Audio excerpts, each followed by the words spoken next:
health considerations. There is no covering up that we do not have potties in Quincy Square. The business owners are always infiltrated by folks that are trying to find a bathroom to use in Quincy Square, and porta potties, unfortunately, are always subject to some sort of vandalization. Our organization has been on the hook for replacing porta potties over the last several months now that we operate Quincy Square, and every day it's something new. But our solution to this is to bring in a porta potty trailer. Our hopes is that the fiberglass shell will be that protective barrier that really supports having porta potties or some sort of facilities in Quincy Square. Those porta potty trailers, once you open them up, actually have a porcelain toilet and sink inside. Ours will have a tank underneath that will be full of water that's going to be serviced several times a week by the company that we contracted. It's incredibly affordable, and we're so excited that we were able to find a company locally that through sponsorship is going to support our facilities. We're also, like I said earlier, getting 12 hand sanitizing pedestals. So we'll have hand sanitizer throughout our venue as well. And additionally, because the trailer is not ADA accessible, we will be bringing in ADA accessible porta potties that can be stored away at night. So we will take them and put them in the garage at B-Flex and hide them away from any sort of vandalization, as well as our hand washing station. All of this stuff has to be considered by because at the end of the day, the DBA is going to have to pay for it if something happens to it. We'll have an EMT medical station at all of our events, so we're going to BPD to make sure that on site we have somebody if something were to go wrong. They'll be coordinating with, sorry, I should have said BFD. So Bremerton Fire Department will be coordinating with the police department, kind of like a headquarters here in Quincy Square that communicates with the police department outside, although they will be on site for some of our events as well.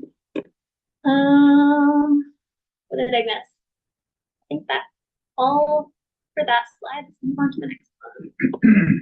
All right, so that is pretty much a high-level overview of fan zone. I figured I'd leave a lot of time for questions, Q&A, because I'm sure you'll have quite a few. And then if you have any questions for the folks behind me that are participating in our monthly meetings, I'm here to facilitate those for you guys now. Okay. Well, council, let's open for discussion. If you've got questions or... Can I kick us off with one quick question and then defer to my colleague? You said the screen can be seen from the moon, but we have somebody who used to work for NASA here with you, and I really would like some fact checking on that. And it really. Do you think it could really be seen from the moon? Okay, fair enough. All right. NASA, you know. That's all I have for now, but I might have a couple more later. I had to ask. All right. It's important to know. Right. I was happy to see you've got the Navy Museum, but are they going to be, they're closed on like Mondays and Tuesdays? Mm-hmm. Are they going to open it all within special hours, or have you asked? They're also going to pop up in Quincy Square for that particular event. So they'll have an actual on-site activation where they can communicate and participate in the event to celebrate America's 250. So we're coordinating that effort to make sure that there is a presence from the Navy Museum in Quincy Square. You could just send them down the block too. So presumably that the museum will be open. I'm sure they will. Yeah. Okay. Yeah, I will ask them. And what day of the week is June 19th? Friday. So there's a lot happening on Juneteenth to take into consideration outside of just that event happening. There's also a Mariners game happening in Seattle, and there has been conversation about the president will be coming to Seattle on Juneteenth as well. Oh. Okay, because it's a federal holiday, of course, so you'll have a lot more, which is my next question, coordination with the Navy at end of shift and so forth, about many buses that exit the Bremerton gate at 420, 402. Yeah. So that traffic, how that interfaces with whatever is happening at that time of day. I think traffic has always been a consideration when planning this event. I can see the U.S. Navy up there as a partner. Well, we've invited them to the conversation. I do believe that they're going to come to our next coordination meeting on Wednesday next week. I also met with Bob Ferguson's office yesterday to kind of be that catalyst for conversation between our two organizations. So I'm hopeful that we can get some answers from the Navy just to understand what they're planning. I think that we should also take into consideration, because we're a Navy town, we do have an elevated security risk that has been Right. addressed. So like I said, like we've been planning this, and again, things that I never thought I'd be, educating myself on and communicating with, the governor's office on 30 days prior to an event that's kicking off, has been such an experience, but I'm confident that we'll get it all dialed in right before things happen. Okay. And it's not, we always think the shipyard, I'm talking about the naval station, the naval base. Yep, I The am. sailors are the ones that will, have a high, everyone will have a high interest, but especially some of the sailors. And then lastly, kids have transit. Mhm. Are they running buses, like the parking areas external to the, From my understanding, anything like that, park and rides, Yeah. anything like that? they're doing expanded service, not only for the fast ferry system, but also for their bus routes. I'm not 100% sure, like, what the plan is. Maybe Katie could probably elaborate a little bit on Sanjay and John's plan for transit, but I know that they've always been part of the conversation, and expanding the service has always been part of the conversation. As well, we're working with Mobility for All to deploy, hopefully, a transit van that will take people from the boardwalk to different pockets of our community, into our fan zone, landing on private properties instead of on public space, so we can really identify shuttle stops that make sense. But really, we want to have a continuous circulator bus that gets people from the boardwalk up to Quincy Square, then to Manette, to Lebo, Charleston, and back. So we're still in kind of development stages of that, and we're hopeful that that's going to get approved. And I've been working actively, like as proactive as possible, to connect with as many different building owners and business owners that are going to allow for this to happen in the city of Bremerton. And hopefully this is a long-term solution to a deficiency in some of our shuttle services. It's an expansion of what kids up transit already provides. Like if we can add an extension and opportunities for people to get around Bremerton, like why not pilot it with one of the biggest global events that's ever seen our city? Okay, thank you. Thank you very much. And Kids Up Transit is doing expanded service. They recently sent out a notice. I can forward that to the council office for you to look at, that outlines which of their routes they plan to do extra service on. And it's very specific to the game days and after hours, planning not just for folks who want to come to the fan zone, but also people who are traveling to and from games in Seattle. And so included in that is also their foot ferry service. And how they're pulling extra boats to Bremerton and running extra boats. People just who work or need to go downtown might want to opt to do that as opposed to trying to bring a car down with all of that. So the sooner we start hearing about that, and any of us that can share it and start doing the work, you get to take advantage of it. Yeah. It's proved there's a need for it too, so we can, Totally. like you said, get something like this in the future. Yeah, and Washington State Ferries is expanding their service as well. And then with that comes wayfinding, like what do you do when you get to Bremerton, and how do you get to the places that you're going to go? And I know that Kids Up Transit has proactively been working on some solutions to that as well. What does the ferry expansion look like? Yeah, no, that's good. Just extended hours. So So like hours of midnight service. or what have you? Yeah, Used to be like an 11 Yeah, 11:50 or 11 something ferry. and like some of the matches won't even be getting over until after 10 p.m.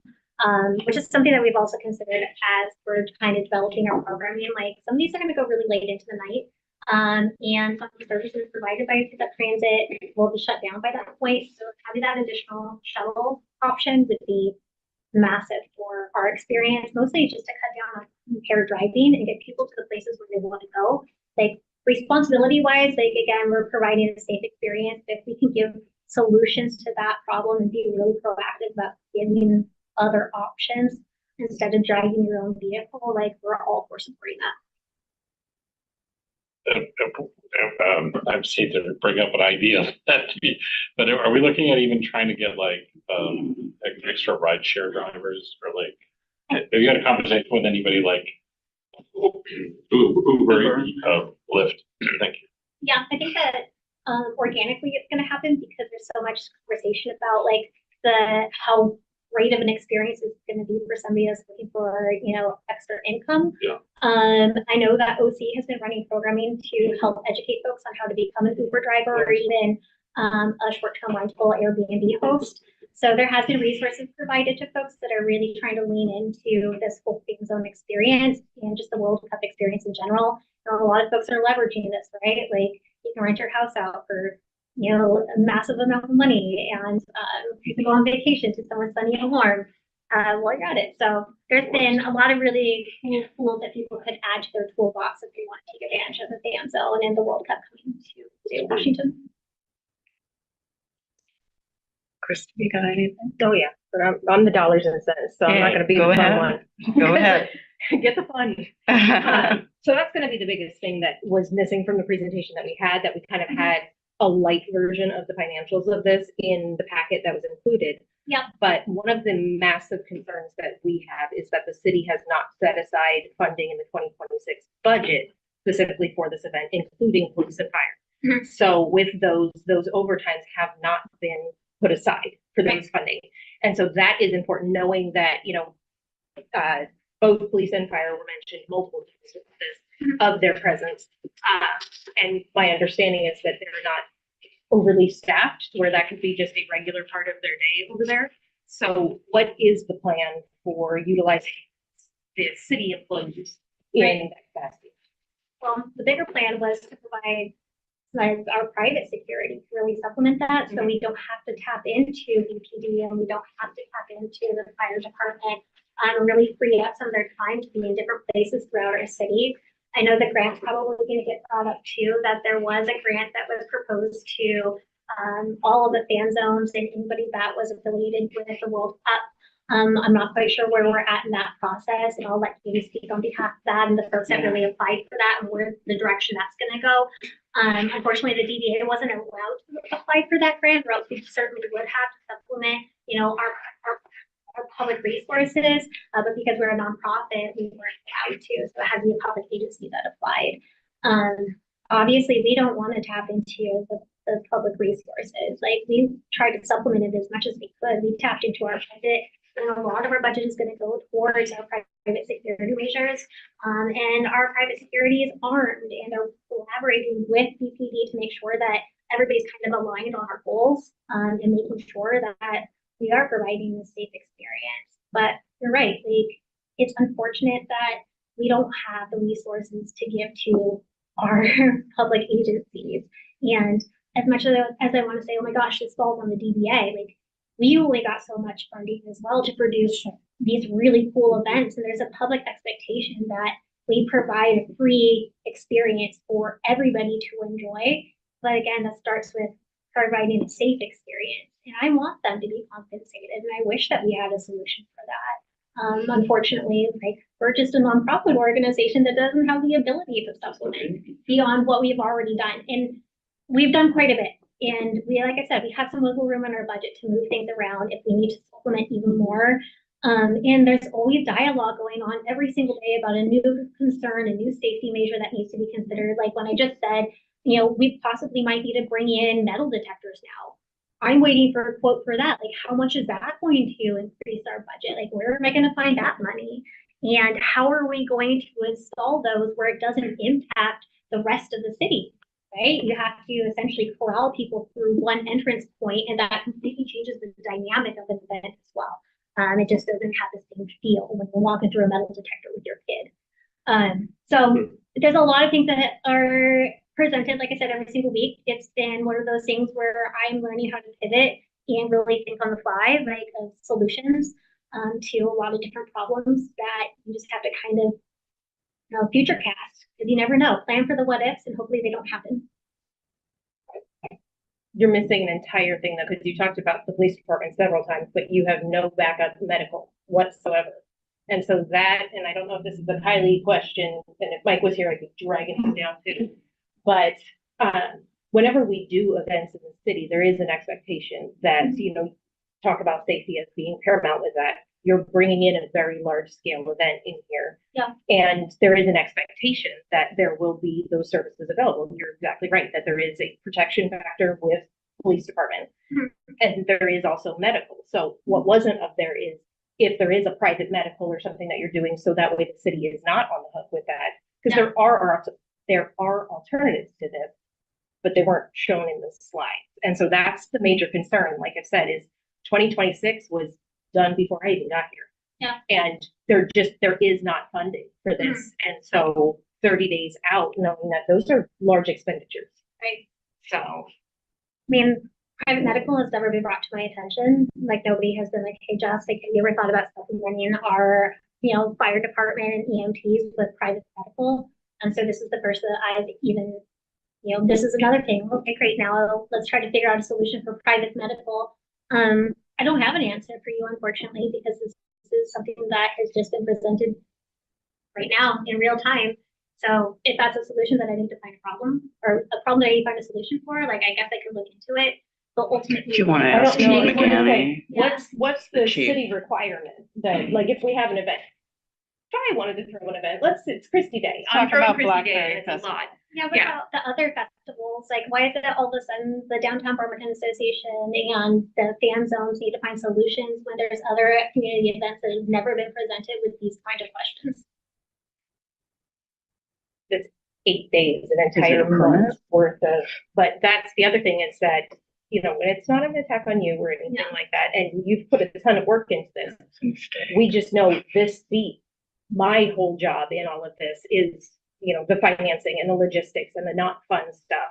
Right. And so those are the questions that are required of somebody in my chair to ask for this, is that, are we going to be anticipating in just a few months getting some sort of bill that, by this point, it becomes a reimbursement mechanism and the city is just on the hook for something because it wasn't thought of. And so that's the responsibility of this job.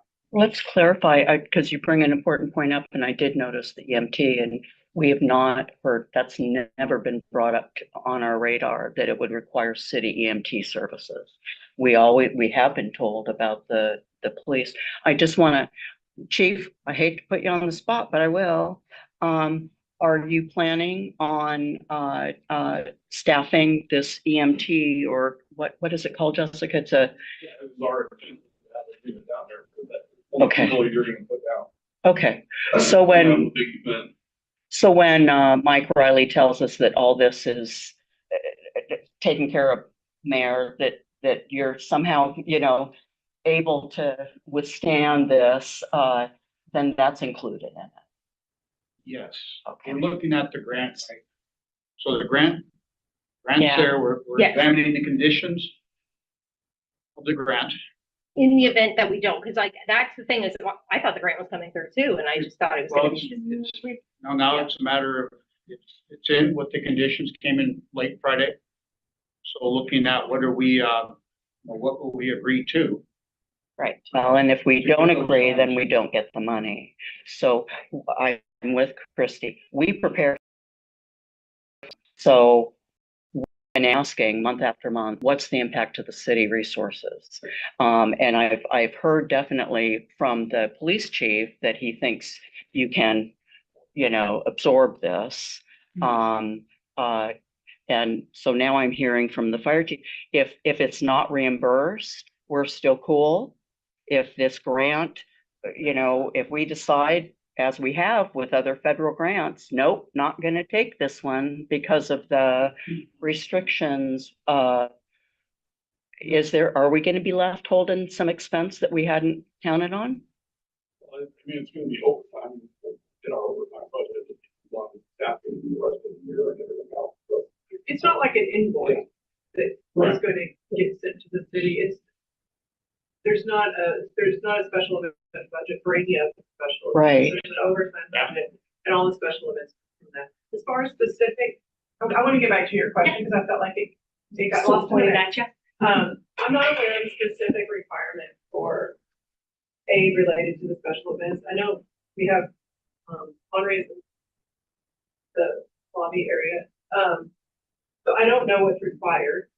Is that something that could be, looked at further as to what the level? I don't think they are required for every special event, but that when events come in and we start workshopping what's required as far as insurance requirements, what's required for public works, police, fire, just kind of based on what we know about the expected crowd and that kind of thing. And we don't really know what to expect with these events. We've never done them before. So, and I suspect, and Jessica brought up, some of them are probably gonna be bigger than others. I mean, the kids on the afternoon, maybe that's not it. Gonna be the rowdiest. The rowdiest, by far. But, What? Those kids, man. I just came from a field trip at the water festival yesterday. Yeah. Oh, I've been to that before. Yeah. I don't know about like So a much fun. specific code requirement or something like that, but it's done with the expertise of the people that look at what the event and what's necessary to keep people safe. And so right now, we're planning to have something there every event. So I guess what I'm saying is, I don't know that it's a requirement, but I think it's what we've recommended as being the best practice. Okay. Council Director, if the medical unit that's there is not just for medical, that's also part of our public address. If we have to do an emergency evacuation, it's our eyes on the ground to command post, where we're Lisa and I and security doing the incident command from a distant location, that they're gonna be the ones who are gonna be scouting and telling us what's going on. So even if the unit wasn't there to provide first aid, things like that, we still want to have people there because of the size that could be there. Just to have eyes on the ground. So they're more than just throwing out that Band-Aids. They're really kind of reporting back to us and what they're seeing. If we do have to do an evacuation, they have the PA system, the address system to very loudly steer people where they need to go. Okay. Christine, do you want to follow up? You want backpack? Go for it. Yeah. Well, I may diverge a little bit, but the Downtown Association didn't apply to be a fan zone. The city applied to be a fan zone.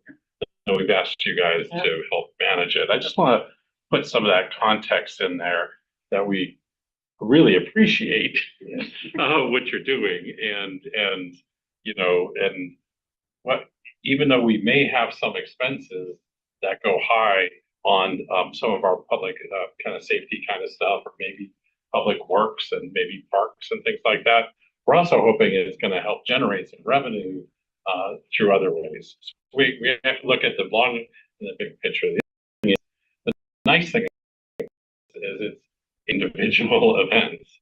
And so if we learn something the first night, we can adjust. We might learn that what we had planned is too much, and we might be able to scale it back for the day that we know is going to be maybe bigger and things like that. So I think that I feel pretty confident with what you're telling us.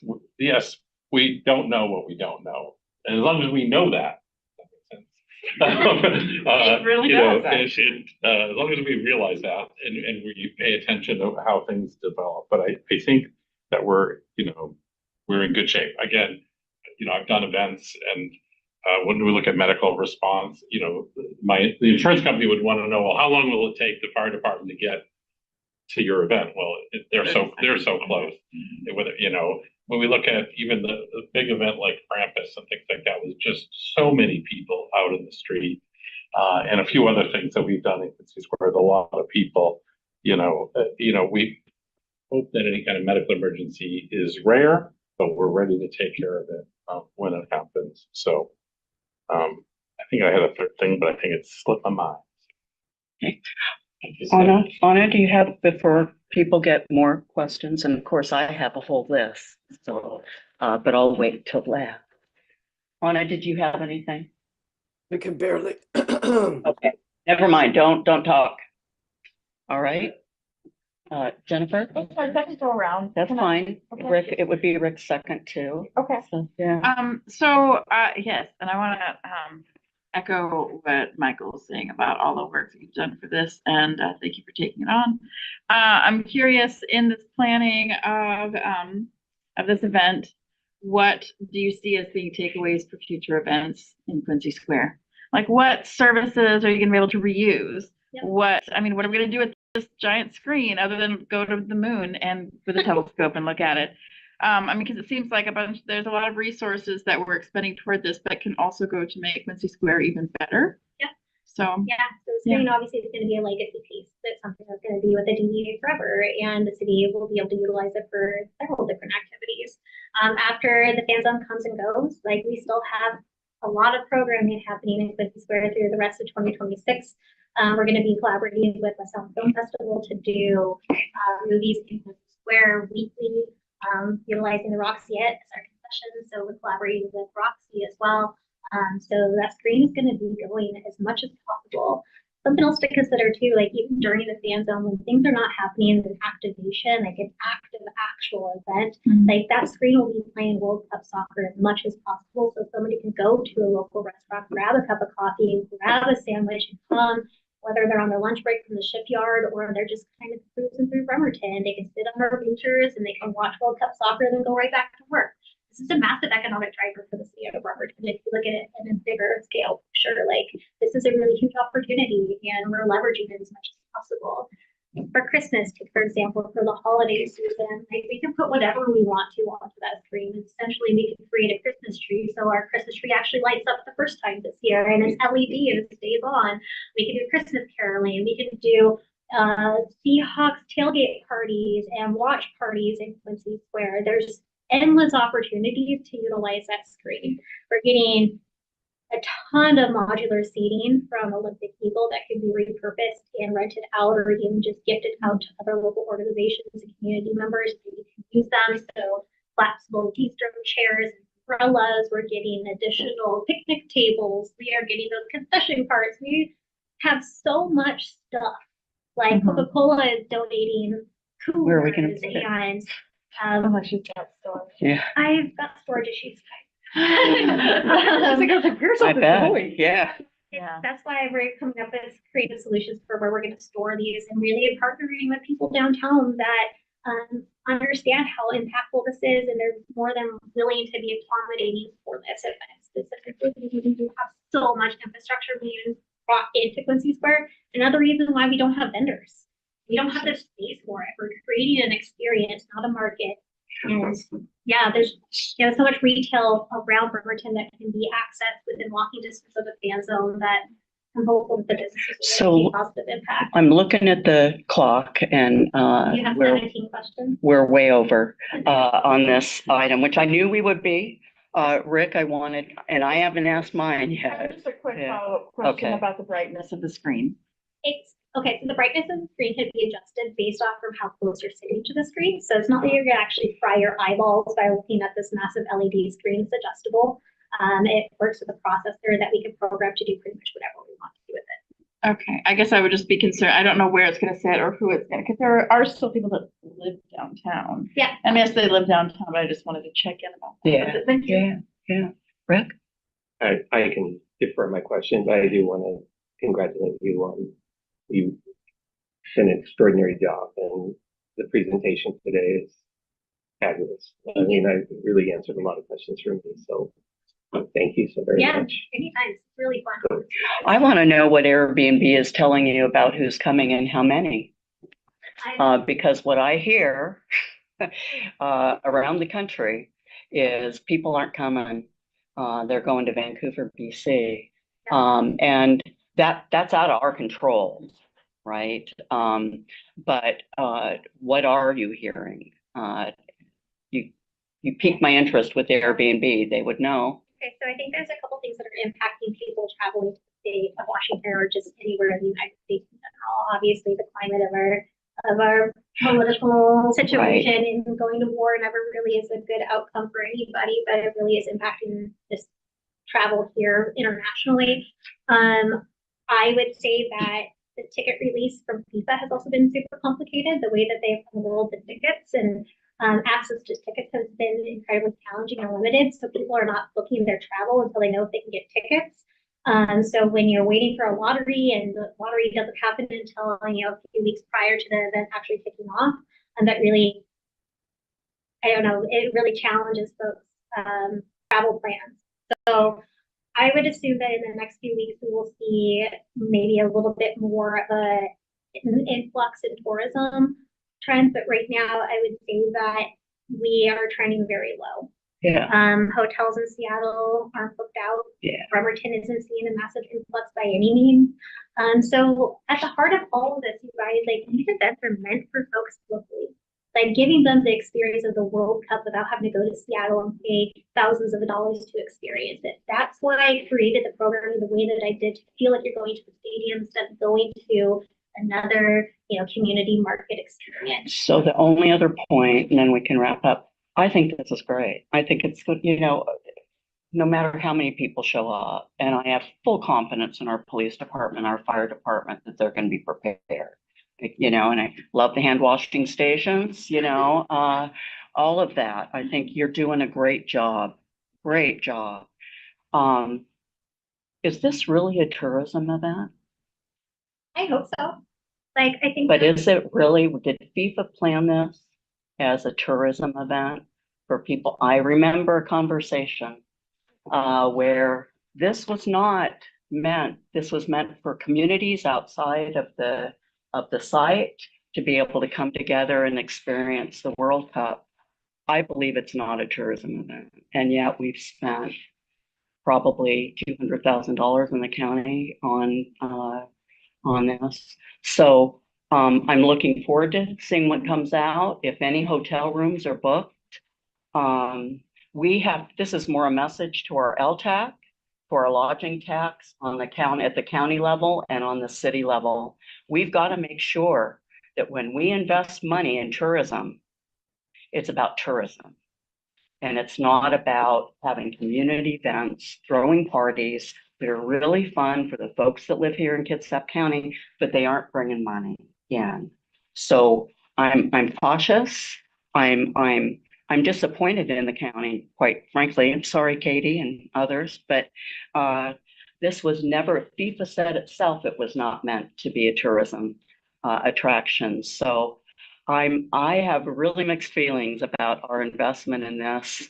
And yet I still have full confidence it's going to be a fun event, and I have extra confidence in our department. So the proof's going to be in the pudding, Mayor. We thought this was going to be a countywide deal, and there were promises made all over the county. And then now it's Bremerton and it's on us. And you've got a city council who's going, and this is when? And we're still waiting to see people come in. We still have, contracts to sign, a grant to decide on. It's getting pretty close. So that's not your fault. None of that is your fault. You've done an incredible job with the DBA and with FIFA and with the city. You manage all of that. I would say, Denise, though, it is a tourism event if you program it to be a tourism event. Yes. And if you can promote it in a way that draws folks in from a wider range than 50 miles, and you produce something that is a tourism related event. And if I can get somebody from Bellingham or Vancouver, Washington, or BC or Spokane to come to our experience because I've done my job, then it's a tourism event.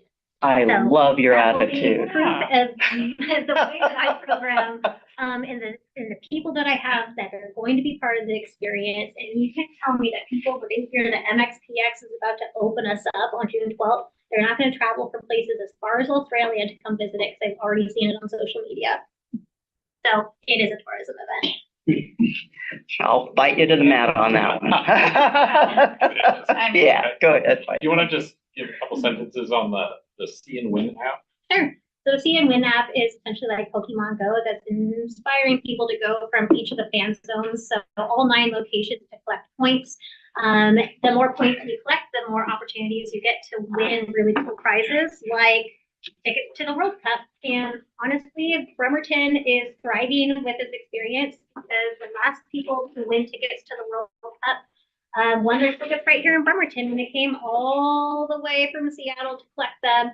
But ultimately, they had to go to all 9 fan zones, including Spokane and Vancouver and all over the place, Everett. And that's really time consuming, but they were dedicated enough to get the whole entire job done. And there's thousands of people out there collecting points, and they're going from community to community. So what's really cool about that is we're able to track those tourism trends because it is a mobile app. So at the end of this experience, we'll be able to tap into the data and see where people came from. And then we can have that to represent to you guys at the end of this to show you that when you invested in this process, there's an actual physical proof that people are traveling. Including hotel rooms. Bring the hotel room data into. Airbnb and short-term rentals. Yes, yes. And we're also working with Justin from Beyond Reality with an app to, again, track our tourism.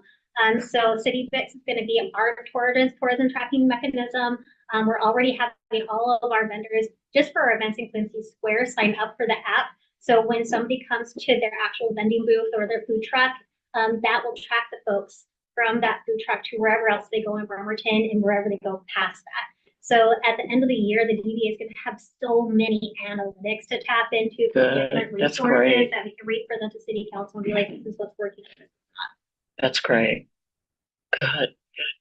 Okay. Thank you, Jessica. Thank you, Jeff. Sitting up and showing up. Yeah. I was concerned that there was going to be something that I was like, I should probably bring Jeff. Like, he's not getting time. It was a moon question. It's a moon place. Yeah. We appreciate seeing them. Gotta Yeah. be here to support Jess, and she is gone. She's a Thanks. Yeah. I will say too, just on the note, because I know I'm all doom and gloom, but it was something, it was really neat to watch you continuously pivot throughout this entire thing, Yes. because the definition of what a fan zone was continuously changed. And that was something that was kind of remarkable, because it was really hard just being in the public with it. And it's like, so wait, what is this? And you hear something, you're like, okay, this is what it is. And then later to find out that like they were, you know, the terminology that was used had to change, and what you could go and reach out and try to do changed. And you kind of hit every single bump in the road and just Yeah. we like bob and weave like you wouldn't believe to get us here. I'm not done yet. Like, trust me, something will come along by Friday, but I'm gonna have to figure out a solution too, so I'm prepared. Yeah. Well, you're good at it.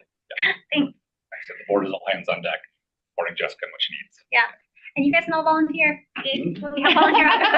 Good job. Good job. Thank you, Jessica. Thank you. Guys. And Jeff. And Jeff. And Jeff. Let's stop by the History Museum if you guys want swag. There's lots of swag. Will do. Okay, I will do. Hi.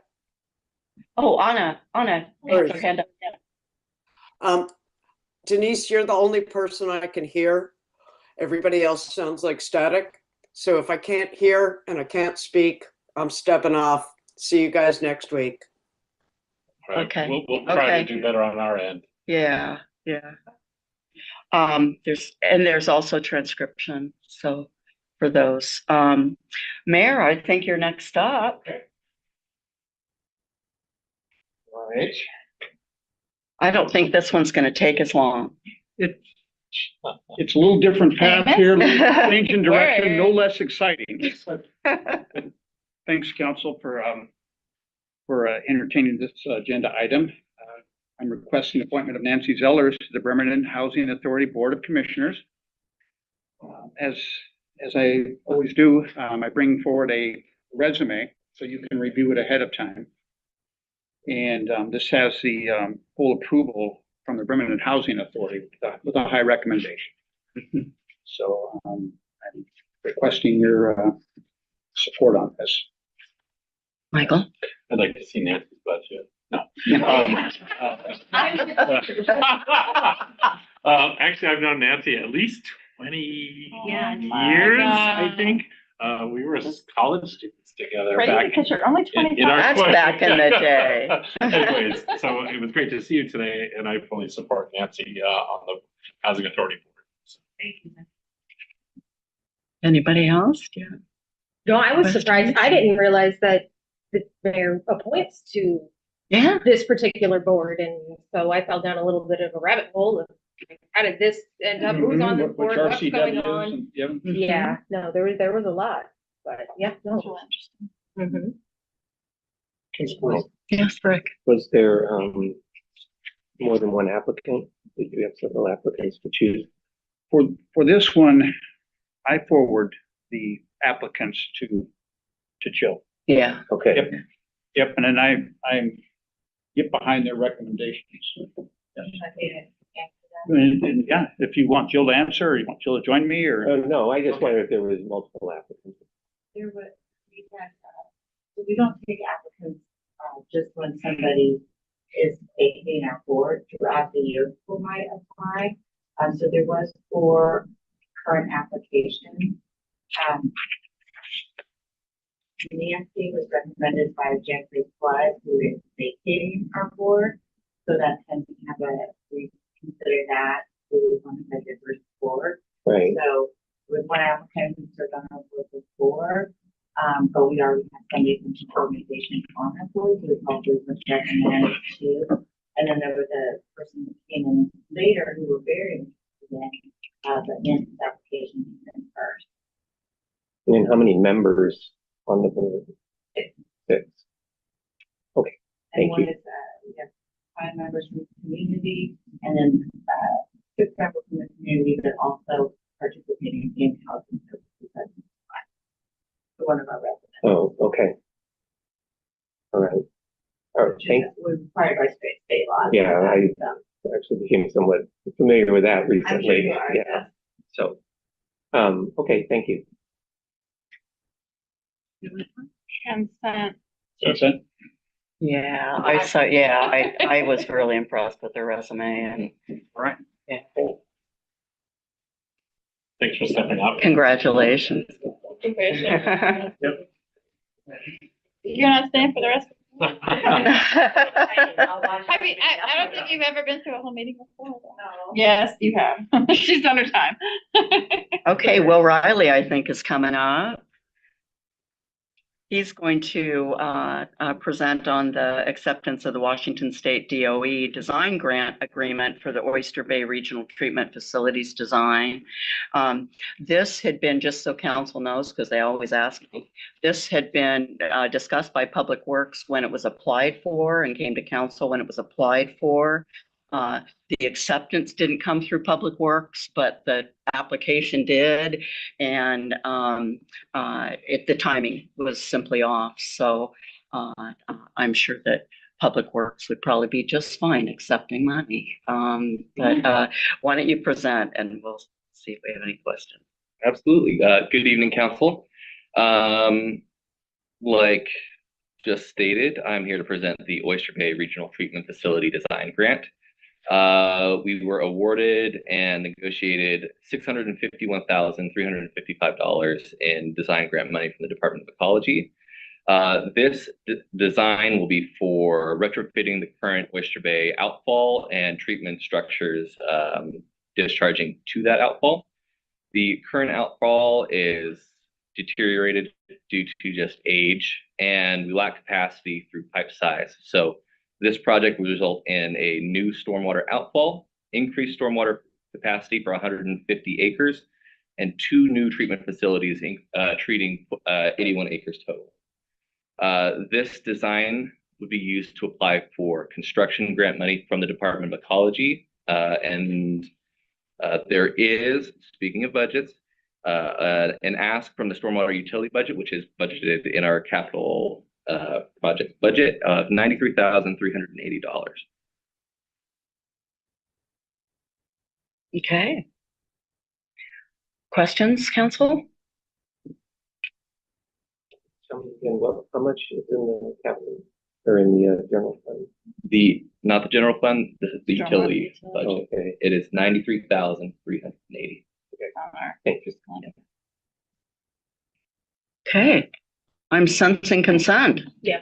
Yeah, hey, Thank you. easy peasy, well. Way to read the room. We're so good at this. Until I'm not. Until I'm trying to get to the right place on We'll the cross agenda. that bridge. Yeah. But Jeez, no, I'm still scrolling. It's approved goods and services of Siemens for the. Yeah. purchase of- Okay, it's the Siemens page contract. 6. Okay. Thank A you. lot going on the DOE. Okay, come on up.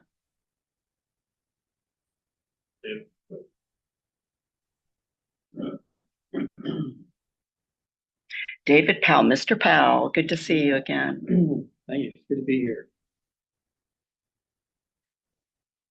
I'm gonna try to share my screen. Okay, wait. Turn this.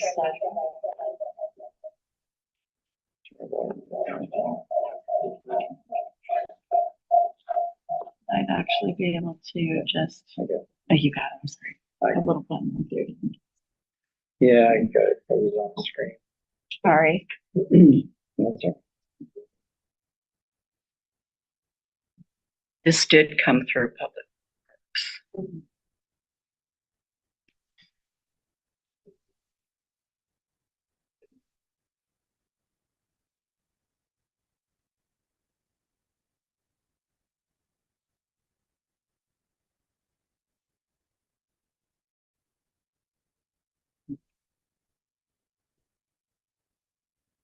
Chairman screen.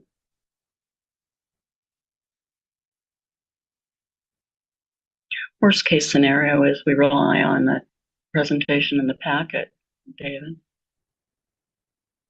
Has he been a co-host? Do you have the share screen on the bottom? If not, we can allow you to.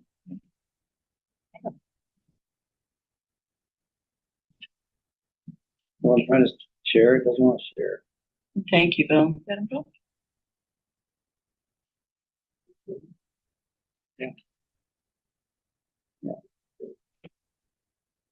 Yeah. Good job, good dance. Yeah, Are you saying we're having technical difficulties at a live at a council? usually it's us. It's, Just what you was- I think. Yeah, you could just walk us through the packet. Okay. All right. So make it, Dave. So You want to you- do that anyway. You need the packet in front of you? Cool. Of course, he's a professional. Excellent. So this item is approval of goods and services agreement with Siemens for the purchase of the main service breaker for the east side wastewater treatment plant. Public Works Committee has seen this item at least twice. Yes.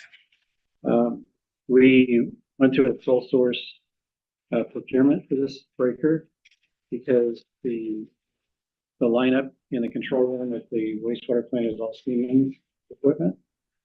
So you have to have the Siemens breaker to actually, operate. Went through the sole source procurement process. I guess you could say we put together a sole source, item for the director to look at. And she approved. We have the in your packet. You've got the goods and services agreement. It also includes the proposal from Siemens for this breaker. The proposal includes not only the manufacture of the breaker, but delivery, installation, and training on the breaker. And how this came about was that through our plant UV upgrade at the treatment plant, which the construction of which you approved a couple meetings ago, operations said, hey, you need to have this breaker, you put it to as well. But that realization came late in the process of getting the ecology loan for this project. So we're having to go a little different route to get this breaker actually procured and delivered. So you've got the goods and services agreement in your packet, and we are recommending approval of the agreement with Siemens in the amount of $148,456.30. Council, questions? No? Don't I know? I mean, it's gotta be that company, it's gotta be this thing. There's no wiggle room. There's no question. And so, just quick Mhm. kind of couple Yeah. questions. So being that it's sole source, how, I mean, I guess I do hear about and this is something we could talk about in public works, that's okay. Talking about sole source, I do sometimes worry about the sole source where, the reliability of the company. Sometimes companies go under, I don't know, like how long has Siemens been around?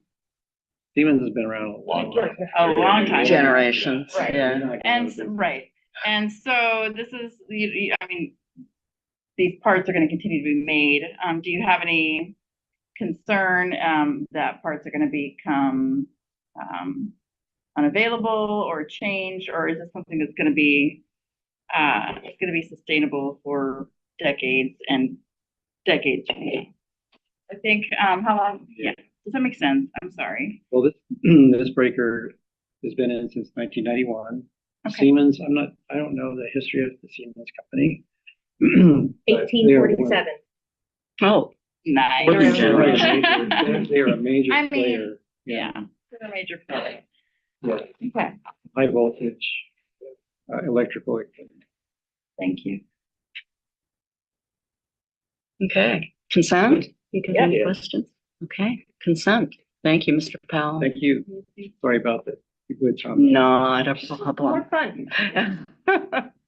I like to look at people instead of presentations anyway. Now we've got the Public Works Agreement with Holt Services for Well 6R Rehabilitation Project. Is Vicky here? That's it, then- Oh, then oh, hi Denton. Thank you. My computer just force restarted itself, so. give me Yes, one- Oh, of course it did. I need more technical difficulties. never fails. Should we take a quick break or? If council would like a break, we could take a 5-minute break. I should be able to get in 30 seconds. Okay. Okay. Okay. I think we can pummel through this. Yeah. Yeah. That's how I live my life. Yeah. I fake it till I bake it and then I make it. What? I don't know what we're talking about anymore.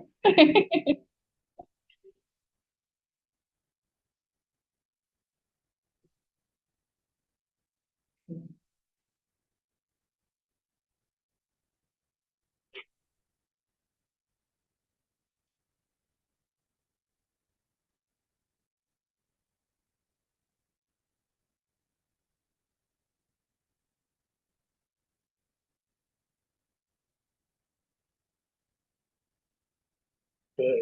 We're halfway there. We're in the Zoom. Okay.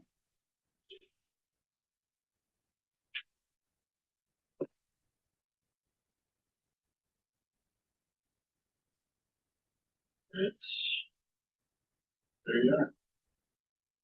Perfect. And this did come through Public Works. Yes. Yeah. Apologize for that delay. So I'm here to discuss award of a public works agreement for the well 6R rehabilitation contract. Some background on this project, well 6R was originally drilled in 2004, and that's in Anderson Creek well field. There's a location map on the right side of the slide there. But basically it's located just off Highway 16 as you head out of course. Redevelopment was performed on this well in 2021. We were seeing a decline in well efficiency a couple of years leading up to that point.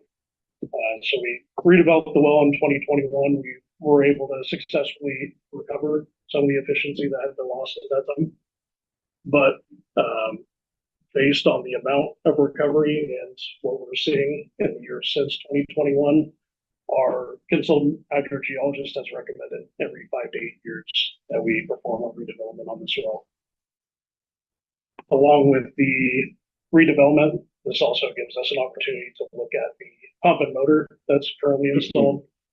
Pump and motor hasn't been replaced, so it's now over 20 years old since the original drilling in 2004. That pump and motor is removed during the redevelopment, so we have the opportunity to do some pump testing, some electrical checkout testing, and evaluate if we need to replace that at this time. As you said, Denise, this was originally presented on April 21st for the Public Works Committee. We had our bid opening on April 29th and received a total of 3 bids. Our low apparent bidder was PNW Well Services. Their bid was rejected as non-responsive for failure to provide a bid bond with their bid submittal.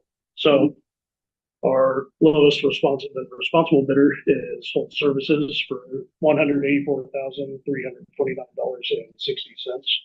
The engineering estimate for the project was $150,000 to $200,000. Yeah. So we performed reference checks for all the municipalities and water purveyors we talked to had positive things to say about them. And they also performed the redevelopment on the same well back in 2021. So we do have some experience with them. For that reason, we believe they can accomplish the project and recommend award. And then quickly on schedule, we anticipate those to proceed sometime early to mid-June, and it's a 60-day calendar day contract time. Any questions? Council? Yeah. Michael? Why is it 6R? It was drilled as a replacement. I actually wish I knew because we have some A's and R's. This one was drilled as a replacement for 4 and 5. Okay. So I believe that's why it's called R. But you don't know what the A stands for? I'm sorry, I think there was a apologize. 6. It is a replacement For sure. for 6. Yeah. I'll address it. All right. Replacement. Yeah. Thanks. Do we know what A stands for then? It's like a different way of saying R.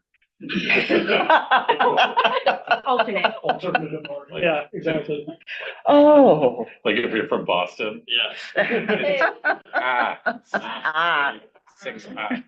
All right. I think that's all I really had. So, Consent. Any questions? It's in sorry. Great, Joe. Which is over at Anderson Hill Road, is the Yes. location as well. Yep. Yeah. Thank you, All Devin. right. Appreciate it. Looks like it's going on consent. All right. Acceptance of FHWA grant from PSRC, approval of local agency agreement with WashDOT for the 11th Street Corridor Improvements Project. And that's when we have Vicki Grover.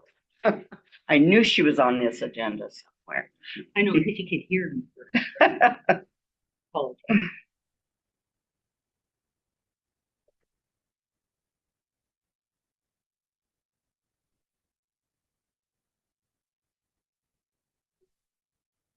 You're awesome, Dan. Thank you. Boy, that's great teamwork. Nicely done. I need help. Good evening, City Council. Good evening. I'm Vicki Grover. I'm with the Public Works and Utilities. And this evening, I'm here to talk about acceptance of an FHW grant from PSRC for drumroll, brand new project, 11th Street Corridor. So we have received a design-only grant. The city competed in a very competitive, picks out regional coordinating committee. Council committee. Where is the difference? KRCC. I don't know if everyone always knows that. Competition back in 2024, and we were fortunate to have all of our applications selected. So the project limits are obviously the 11th Street corridor from Kitsap Way to Pacific Avenue. And as most people know, 11th Street is a key east-west corridor for the city of Bremerton, and it carries approximately 20,000 vehicles a day. And aging pavement and safety needs have identified this corridor as a priority for improvement. So preliminarily, our planning stage, we have broken this project up into 3 segments. And that's based on the condition of the pavement and the type of improvements we're proposing. So segment number 1 is from Naval to Warren. And that'll be mostly a pavement rehabilitation segment, you know, grind and overlay, mill and fill along those lines. Segment number 2 is identified as Warren Avenue to Pacific Avenue, and it will consist of a full pavement reconstruction with a continuation of the community boulevard design currently see at the Manette Bridge and Really nice. And segment number 3 is Kitsap Way to Naval. And this again will be pavement rehabilitation, mill and fill, grind and overlay type of rehabilitation with a targeted safety improvement at the Callow and 11th Street intersection. So a little more detail on our scope. So a couple photos there gives you an idea of the condition of the pavement. That should be a section probably between Naval and Warren. Yeah. It's beautiful, isn't it? Yeah. We all know our road crew are out there, constantly filling and trying to help us out. So segment 2, the community boulevard, is the final segment for the downtown sub-area plan. So it's called the community boulevard, and it went from 6th Street, ends at Warren. This will be the final piece to finish that. So that includes bike lanes, ADA compliance, wider sidewalks, some landscaping, trees, street lighting, continue the street lighting we have out there, and some targeted either, safety improvements, traffic calming, all that to be flushed out during the design phase. And then the final segment, there's 3 Kitsap Way to Naval, again with the pavement overlay. We'll update all the, when I say update the ADA ramps, what I mean is bring them into compliance. Yeah. Anytime we touch any of those 4 corners, it's a federal requirement that we make sure our ADA ramps are in compliance. And then we'll assess what we're going to do at the Callow intersection. At this point, we're envisioning we need a left turn pocket for eastbound, go north on Callow. That's what we're thinking. Again, the details of all of this will be decided during the design phase.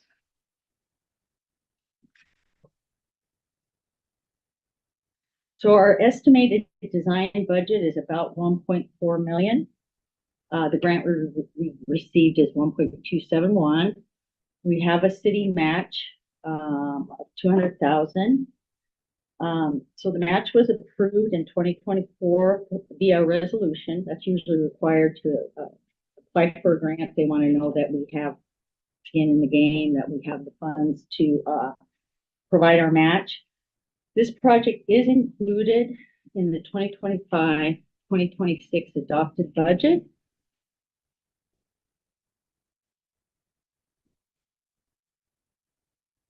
So what does a design funding deliver for us? Well, it delivers the iterations of the design plans as shown on this slide. It helps us get all our environmental permitting done. It will tell us during the design if we do need right-of-way anywhere. We will coordinate with utilities, being City of Bremerton utilities, franchise utilities. We'll include public outreach about what we're doing, what the project is, what we're proposing to get public input. And then again, the specific segments that we think at this time are preservation, ADA ramps on segments 1 and 3.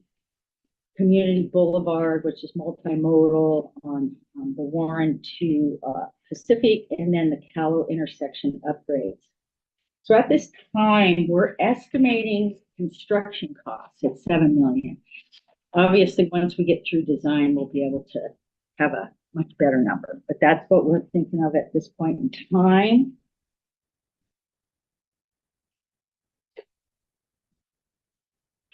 So so we broke it up into segments as we were talking about segments 1, 2, and 3. This also gives us a flexibility as related to delivery, meaning it allows flexibility in how we seek funding to build it. Whether we decide to seek funding for the whole thing, which is about 1.4 miles. It's a very long stretch. So the segments we can seek it, per segment, and then it also helps. It just helps to kind of keep it broke down like that. But we can make that decision during design, whether we want to keep it all together or break it up. So that's why we're not, trying to say, oh, we're going to deliver it all in one piece. It could happen that way, and usually that is the ideal way to do it. But we just need more time and get through the design phase to see what hurdles and what things it's going to present, what the public sees and thinks that they want. So it's exciting time. Here is a preliminary schedule of how we think things will play out over the years. So the funding isn't available until October. So we think we can start design, have a consultant selected in the fall of this year. and then start our design in the beginning of 2027. And then, you guys know this is just planning and it's to the best of our ability. But if we could pull this up, so we do, one phase in 2029, and then do the second phase 2 years later, and the third phase 2 years later, if that's how we determine we're going to do it. The right-of-way phase we kind of have in there for required, because we don't know, but we always have to plan for it just in case. So that's our preliminary schedule as we know it today. So council, again, why I'm here this evening is to ask that we can accept the $1.2 million in grant funding. It comes from PSRC through STP is the FHWA source. And with that, we need to enter into a local agency agreement with WashDOT because they're our contract administrator.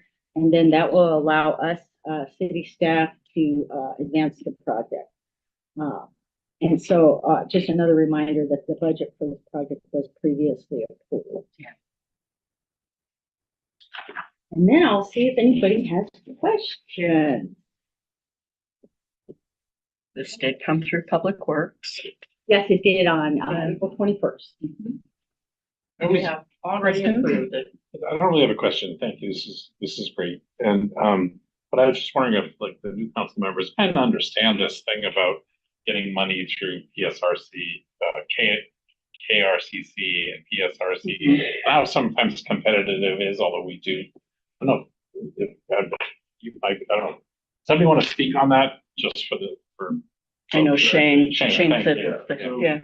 So PSRC has two different competitions. One's a regional competition, and that's for several counties in the Puget Sound area, including King County, Pierce County, Kitsap County, and Snohomish County. And that's a regional competition.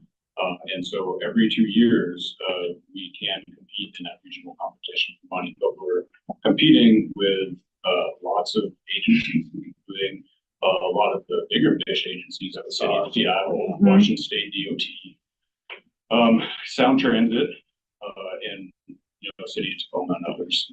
So that was, so that's one competition in a nutshell. I'll be happy to answer any questions about that. And then the second competition, We have received money from that, but it's not as often, right?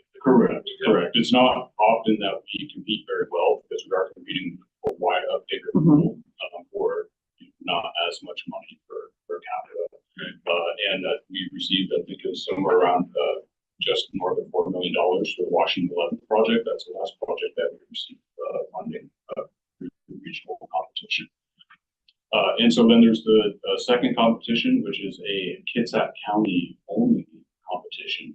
And that's on the same cycle as the regional competition. So same year, it happens every 2 years.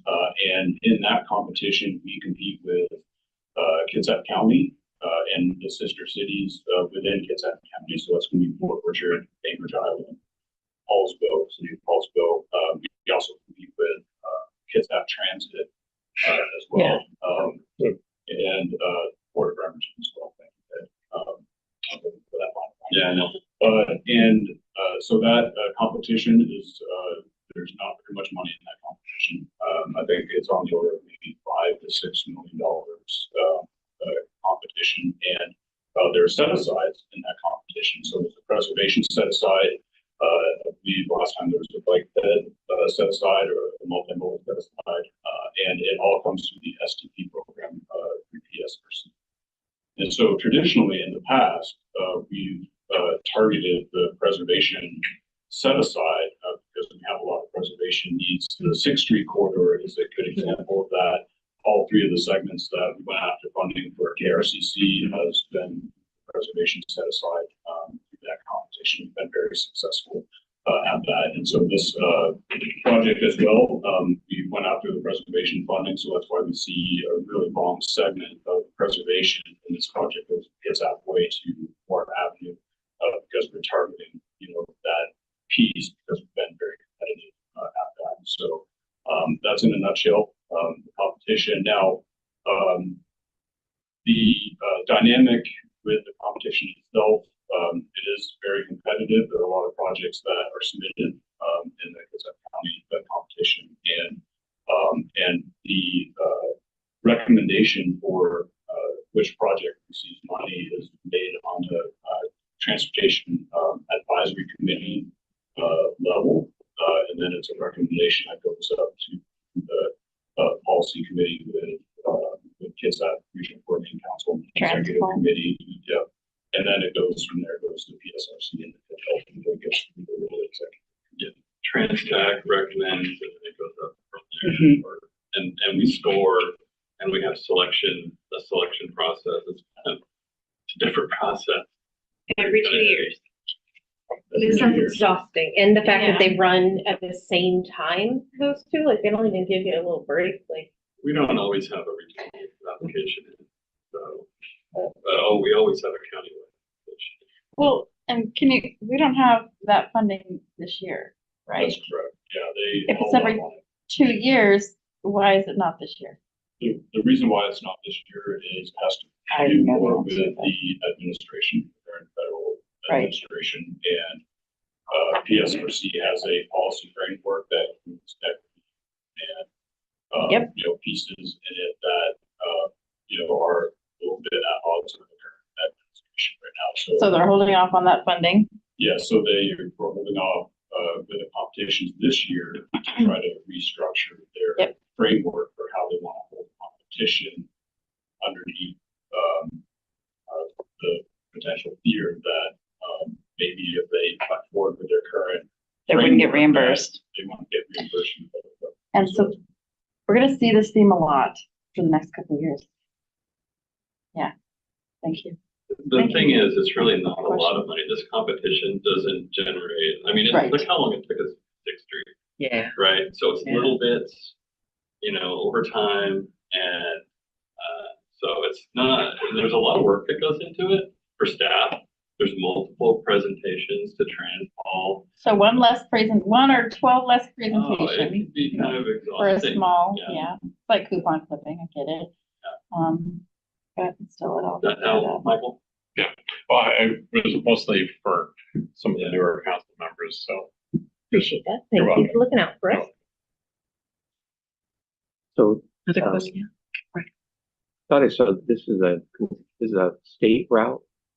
11th Street. 11th Street is not, No, it's okay. an urban, principal arterial for the city, it's a federal classification. And right now, although the segments have been defined, you're waiting for the design. to We could decide. change those statements, absolutely. There's two comments. One, says eliminate parking, which every parking space is precious for downtown. And then the second one is there's no safe place to cross 11th between Burwell and Pennsylvania. No, 11th, yeah, I'm thinking too. not Burwell, excuse me. Warren in I Pennsylvania. know exactly the space you're talking about. I used to send people to apprentice school at the college, and state crossings at Benita was pretty dicey. So that's a pretty long stretch where there is no safe place to cross. That's something designed to look at, right? Absolutely, Like a hot signal. absolutely. You don't want to impede the bridge, the thoroughfare. Tunnel. But there really is. That's a really long stretch, and there's a lot of. I don't want to speak for the residents there, but I'm aware of some of the hazards that befell our PSNS employees in trying to navigate that stretch from. Tricky in a car to sometimes make a left turn in either direction or to cross, like I live near there. Yeah. So if I'm coming from the college trying to get to my house, finding that It's so hard. I mean, high is the only light. Oh. Yeah, Well, always Benita cross the road at Benita. was the one that Benita. mostly used. There, people come up over that hill. Yes, So presumably this will come out in the design phase, yes. but And I'd say I'm pretty aware of the people who cross up there because I travel that road in and out of town, and But you know, So- it's, By the food bank well, and the high it's school. needed, Yes, yeah. we are gonna look at that. And Yeah. a major church that has a lot of meetings at it, and, yeah, anyway, sorry to interrupt, apologies. So the condition of the roadway, though, you're right, is in need of repair for sure. So, I think we're lucky to get this, I think and we are. congratulations on whoever wrote up the grant We application. all did. I didn't. I love it. Well, I understand it. Yeah, I do. Thank you for not taking Yeah. credit for, other people's work. Grant, thank you, writing grant applications is no small. No, it So, isn't, but it pays off and it is Yeah. exciting. I'm very excited personally about the project. Sorry. Okay, thank you, that's all. Yeah, that'll be a good one. Christine? Yeah, Okay, okay, so much potential. all right. Where does it go on the agenda? Okay. Consent. Okay. Thank you, Vic. We'll see you next week. So happy. Bye. Thank you. Oh, I'll take you out, man. We did. Hope you I'm right waiting- next I'm time. waiting till- I'm looking at the clock. It's 6:30. Do you want to pummel through? Do you want to take a break? This last Keep item. going. Yeah, before, the, opportunity zone. Oh, I thought. Look at maybe Chance, someone he's was- ready. I gotta. Yeah, He's in it. but You ready to chances- fight? Is that it? Chance is ready. Want a break? Not gonna slow down. I mean, nobody, is anybody here? I'm good. I'll get up and go help myself to Yeah. relax in the back if I need. Yeah, yeah. Chance, come on up. Isn't it your agenda item? Yeah. This is that interlocal agreement that we're so happy to have. Trying to keep track, but apparently the agenda's not correct today. Well, it was Downloaded. It was updated at the 9th hour. Yeah. So Well, we that's had all good. rearrange some things. Well, good evening, council. I'm here to present an interlocal agreement with Kitsap County for reimbursable work performed and or equipment rental, restoring what we used to have with Kitsap County probably a Yes. decade or more ago. This way we can work collaboratively. The ideal with this is so that we can basically come up with a list of materials, request that they do chip seal for us because they are very good at doing chip seal work around the county, and they have the capacity, I believe, to do this for us as well. We have 6 miles of chip seal on our work plan for this year, and they are looking forward to doing it for us. Essentially, we pay them to do the work. We get the materials, the oils, the gravels. They do the work. We provide assistants, drivers, trucks, whatever if we need to make sure we have a full team. And we come out ahead. They come out ahead. They get a little extra work, keep their staff busy and employed. We keep our guys busy and employed. I think it's a win-win. Yeah. So in this particular instance, I think we're going to save about $200,000 or more, which will be reallocated to more street projects such as paving, grinding, or complete restoration of roads in residential areas. We're pushing. But are there any positives to this? I don't know. That's kind of questionable. Little things. This was the, go ahead, Rick. Now, does it apply only to chip seal, or does it apply to other things that the county might be able to do? Well, yeah, reading this text, I would say work performed and or equipment rental. So I'm thinking about long line striping, vegetation, anything that they do that we could The basically. scope to me seemed like a Or- lot wider than. It is, Okay. it's just not called Good out, point. Right, but there, there's a reason. of course, We keep no, it, we keep it honest, straight up. I mean, to begin with, we were talking about the chip seal. That is our first goal. That is basically to redevelop a relationship that was broken years ago. So it's very important that we uphold our end. They will uphold their end. We, learn to dance again, pretty much. Because it's beneficial for both the county and the city to have that kind of a partnership. I have those partnerships in the stormwater side. I've had them for decades. So it just benefits the city and the citizens. So everybody wins. I'm stoked for collaboration with the county. Yes, More of that. This is around transportation and, yeah, I love that. nicely It's done. like The idea that oh, sorry, You're fine. You can wait, because you already had one, right? Even though it was a joke. when did I joke? It was really, was it a joke? I'm serious. Go ahead, You're Michael. I thought I put my hand up a while ago. Go ahead. We'll get to you, Chris. I just like because there's times where us or them might be looking at buying a.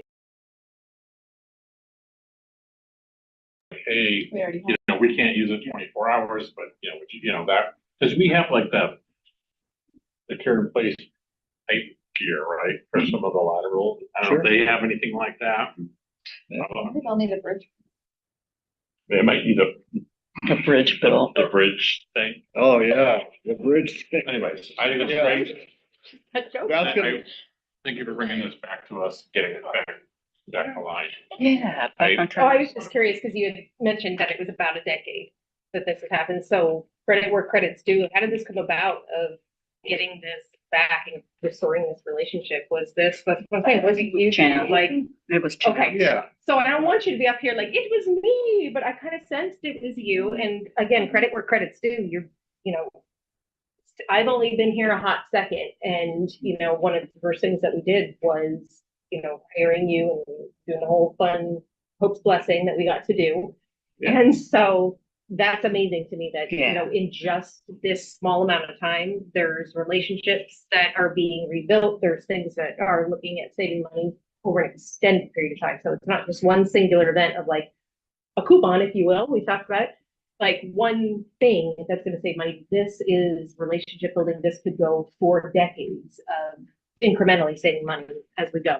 It's amazing. You did a great job. thank you. Yeah, this is about, it is relationships. Yeah, and maintaining that trust. They can also, with this, they can rent equipment from us, whatever, like our grinders or our trucks or equipment that we're not using at the time. We can rent those with operators, whatever the case. Even if we have a piece of gear go down, it has to be in the shop. That's or a we quick, need a quick truck or- phone call. Yep. So, yeah, this is very beneficial. Just, it'll help Public Works, it'll help the city and the citizens of Bremerton. So Kudos. definitely, Some of whom we share with the county. definitely with a tight budget. We're watching our dollars with the general fund, and this is definitely gonna help stretch them. Thank you. It helps me not be the bad guy. Every meeting, Good job, Chan. Good.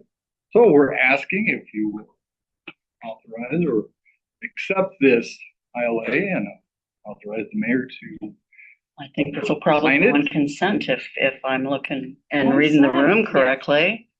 consent. All right. Yeah, we might even sing Kumbaya at the meeting. No, it's just the beginning. So thank you very much. Thank you, Chan. Thank you, Chance. All right. I think we're going to welcome, yes, Director Spencer. Great to see you. Seventh inning stretch or something. We've decided to pummel through. Power through, okay. I have my presentation with Mr. Garrett is helping me get it loaded and shared. Hi, Garrett. Already did. I saw Like- his name up there and I was like, he's at home for this? That's weird. He said he would help me with the tech part. It's like I put the presentation together and I'm so accustomed to working on my computer with multiple screens and I'm like, I'm not sure I can do all this. So thank you, Garrett, for hooking me up so I can share with you all the great materials I've put together for you. So there's a lot of materials in this packet. And so I kind of expect that you're actually going to read this between now and next week, because I've got some hyperlinks in there that will help you kind of understand some of the context as well. Because there were some questions that came in for Christy that were kind of well answered by one of the articles that is in here. What you'll hear a lot of people who talk about the Opportunity Zone program, they're like, well, seek advice from your tax advisor.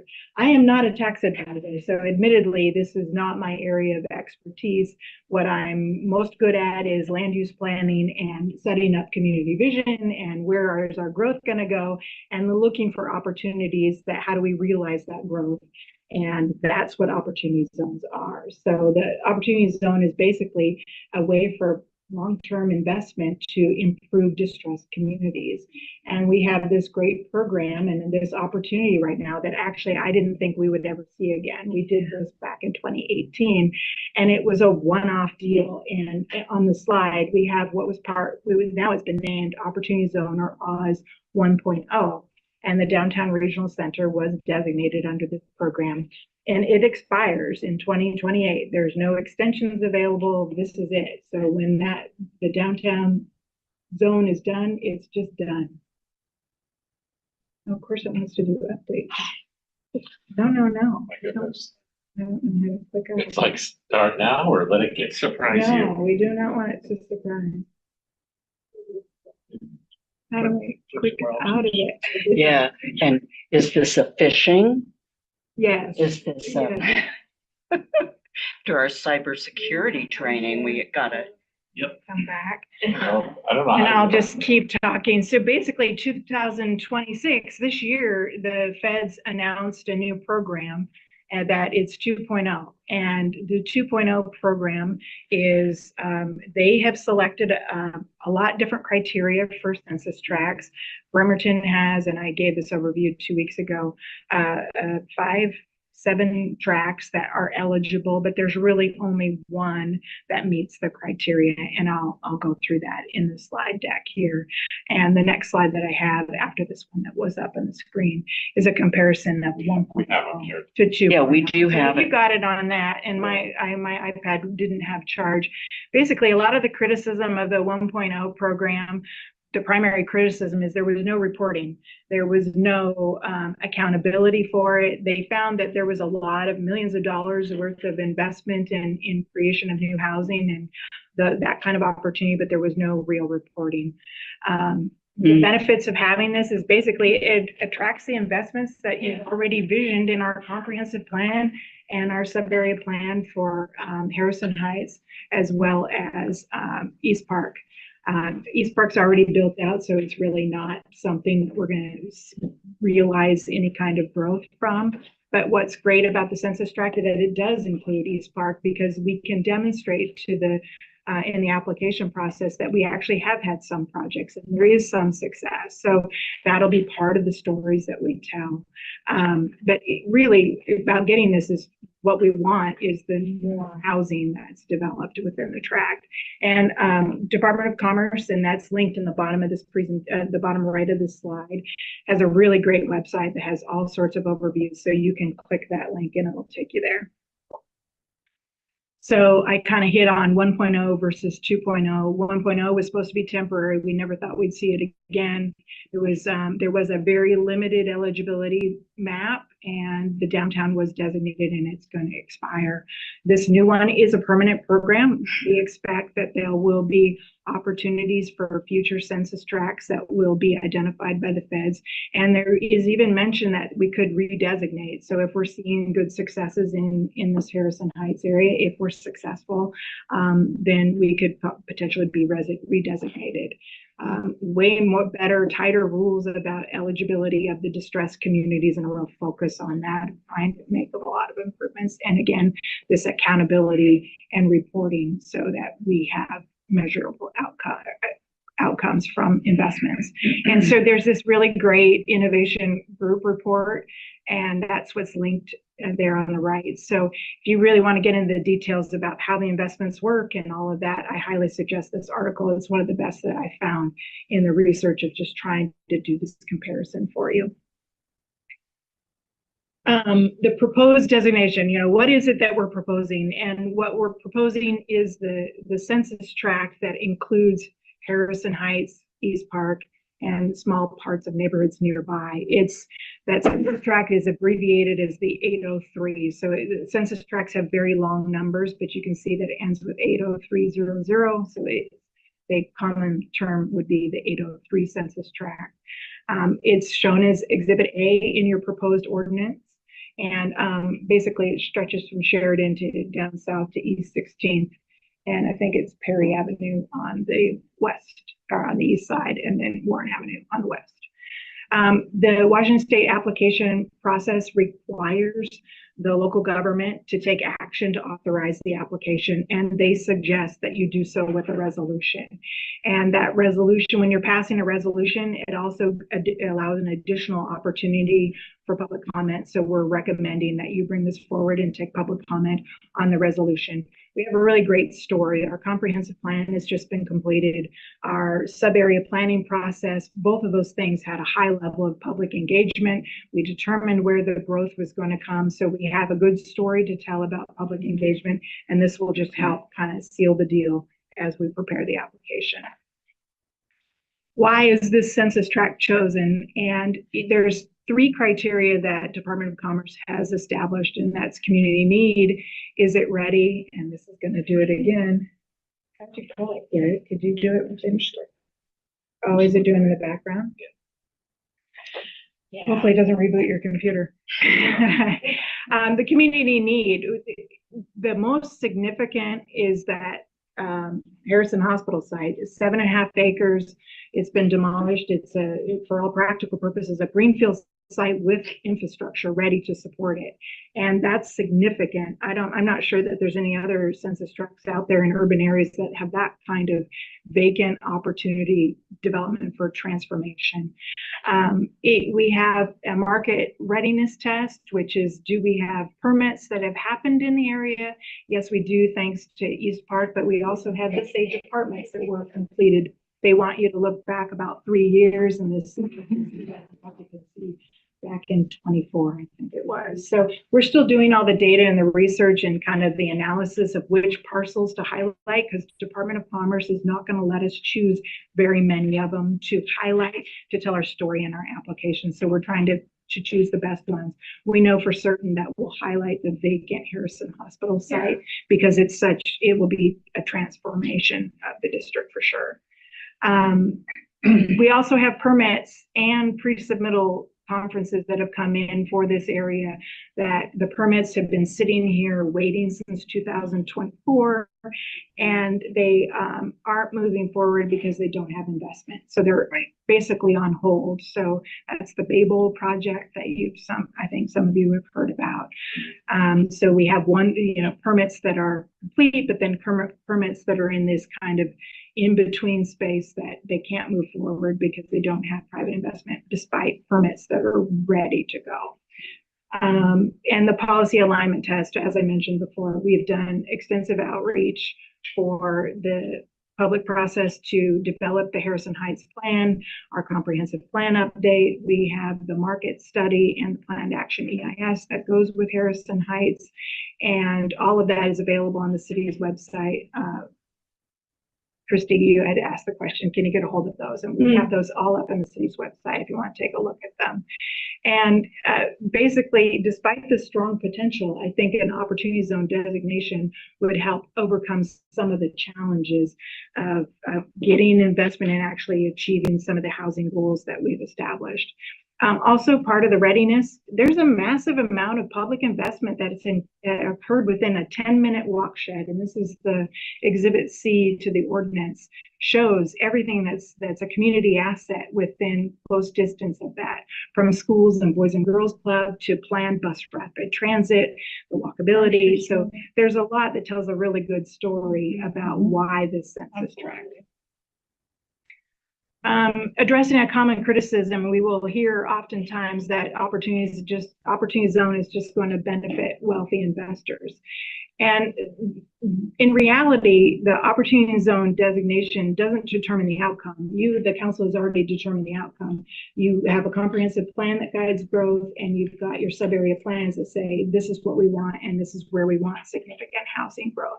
Private investment is required to achieve that vision.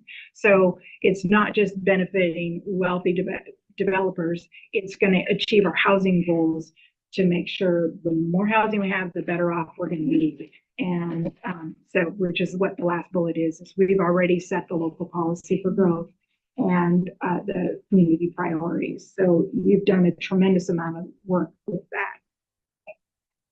The application timeline, it's been pretty tight. This program was just created this year, and the Treasury published the eligible census tracts on April 6th. Department of Commerce just opened the application window on the 28th of April. I had to prepare the resolution here for all of you and get that submitted last Monday, but the pre-submittal conference to review what was necessary for an application happened May 7th, Thursday. So we've just been kind of, going as fast as we can, where we don't have all the data yet for the application because it closes on the 28th of May. And then the governor will be reviewing and submitting to the U.S. Treasury sometime between July 1 and September 28, which ones they're going to select. And there's a mention that there's extension to October 28th for him to make those submittals. I'm assuming that gives us, maybe they'll come back to us and ask for more data if we're one of the selected ones. And then by January 1st, 27, that's when they'll be made official by the Treasury office. The financial impact of the city to endorsing this application is minimal cost. It's my time, Garrett's time to prepare some maps and do some of the data analytics about opportunity sites for development. No local funding is required, no new tax burden, and basically the upside is that this could leverage private investment to get our plans actually built. So the bottom line, relatively small staff effort, it could turn into big results for the city. And we've already got endorsements. It's one of the first things that I focused on is working with some of our community partners to see if they would support us in this application. So in the packet are 3 support letters from the Board of Commissioners, the KEDA, as well as Virginia Mason, indicating their interest in selling their property so that we can realize the vision of the Harrison Heights plan. And staff recommend that you pass the motion. So the motion that's up on the slide is just the one that's copied out of your packet.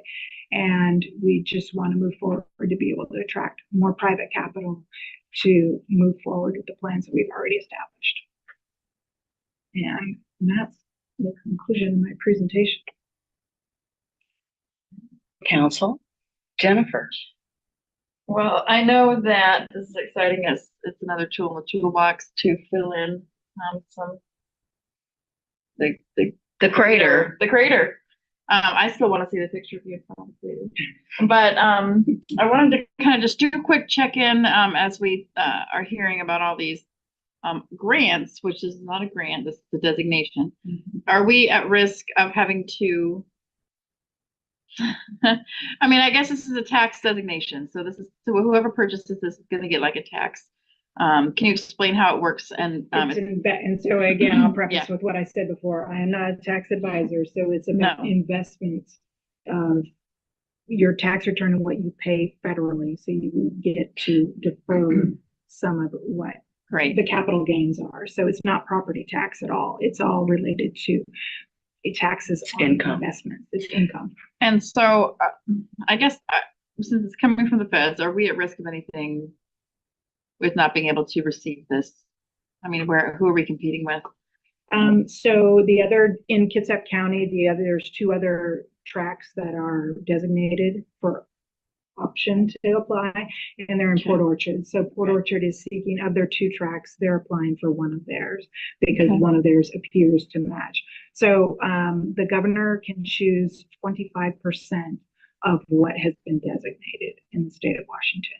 So it's quite a number. So I expect that's a lot. It's a lot of tracks. Yeah, it's a lot of tracks. It's the higher number of tracks, not the qualifying tracks. It's whatever of the qualifying tracks, they can choose 25% of the qualifying. Like you said, we had 6 or 7. Yeah. But then, so not that number. One. Yes. But we have 6 or 7 tracks that would be eligible, but only qualified, or with this one qualified? In my estimation, this is the only one that meets the Department of Commerce's criteria. So we could apply for the other ones. I don't think that they have a strong I guess what I'm trying to ask is, do the other ones count towards the higher number of the percent? So we're choosing, the math is really easy for Port Orchard. Port Orchard is choosing 50% of their tracks because they're nominating one, where if ours is 5 or 7, and I can't remember because some of them are in Bremerton, but they're in the county as well. So we're only choosing one of the 5 or 7 we have available to us. So we're choosing less than 25%. And so I think my overarching question is, do we have any other grants or any other activity with the Department of Commerce where we've been requested or required to sign anything? Okay, thank you. You know, yeah. I don't understand. I have any track of stuff. I have not heard anything that is this on that issue, but if things change, we'll let. Thank you. That's it.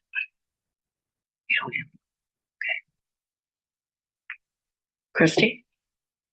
Do you have any I questions? appreciate, so just so everybody knows, at like 9 something at night, I sent Anne a list of questions on Monday at 9 o'clock at night. And I noticed the answers to some of those questions in that presentation. So like that, and actually very, very remarkable that I'm sitting there like, oh, that was my question. Like, is amazing. that, yeah, that you could see that those questions were in there. So I really appreciate that. And I felt everybody needed to know that, like, I did that to you. I sent that on Monday at 9 p.m. You're the problem. Right? No, I think you me. prefer that. I do. Yeah. So, yeah, I just wanted to say that, like, just going through that, I was like, oh, there's that. Oh, there's that thing. So that was, my weekend was spent in this opportunity zone thing, and they have an amazing FAQ, and that's how I knew there was 98 tracks that the governor can look at. Like, it's like a 9-page questioning thing that they have on here, which is pretty extensive.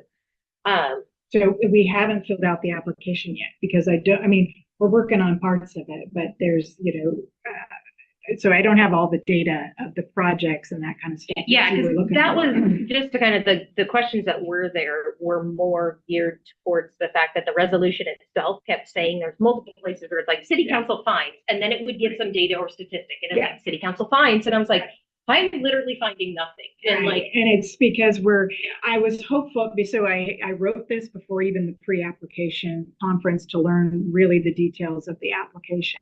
And so I'm hopeful that the broad statements and the whereases in there is basically we attach that to our application that is all that data that will tell the story of the permits that we've issued and are doing well, and then the permits that are sitting here approved and waiting because there's no private investment to make it move forward. So that's why it's hopeful and why I wrote the whereas the way. yeah.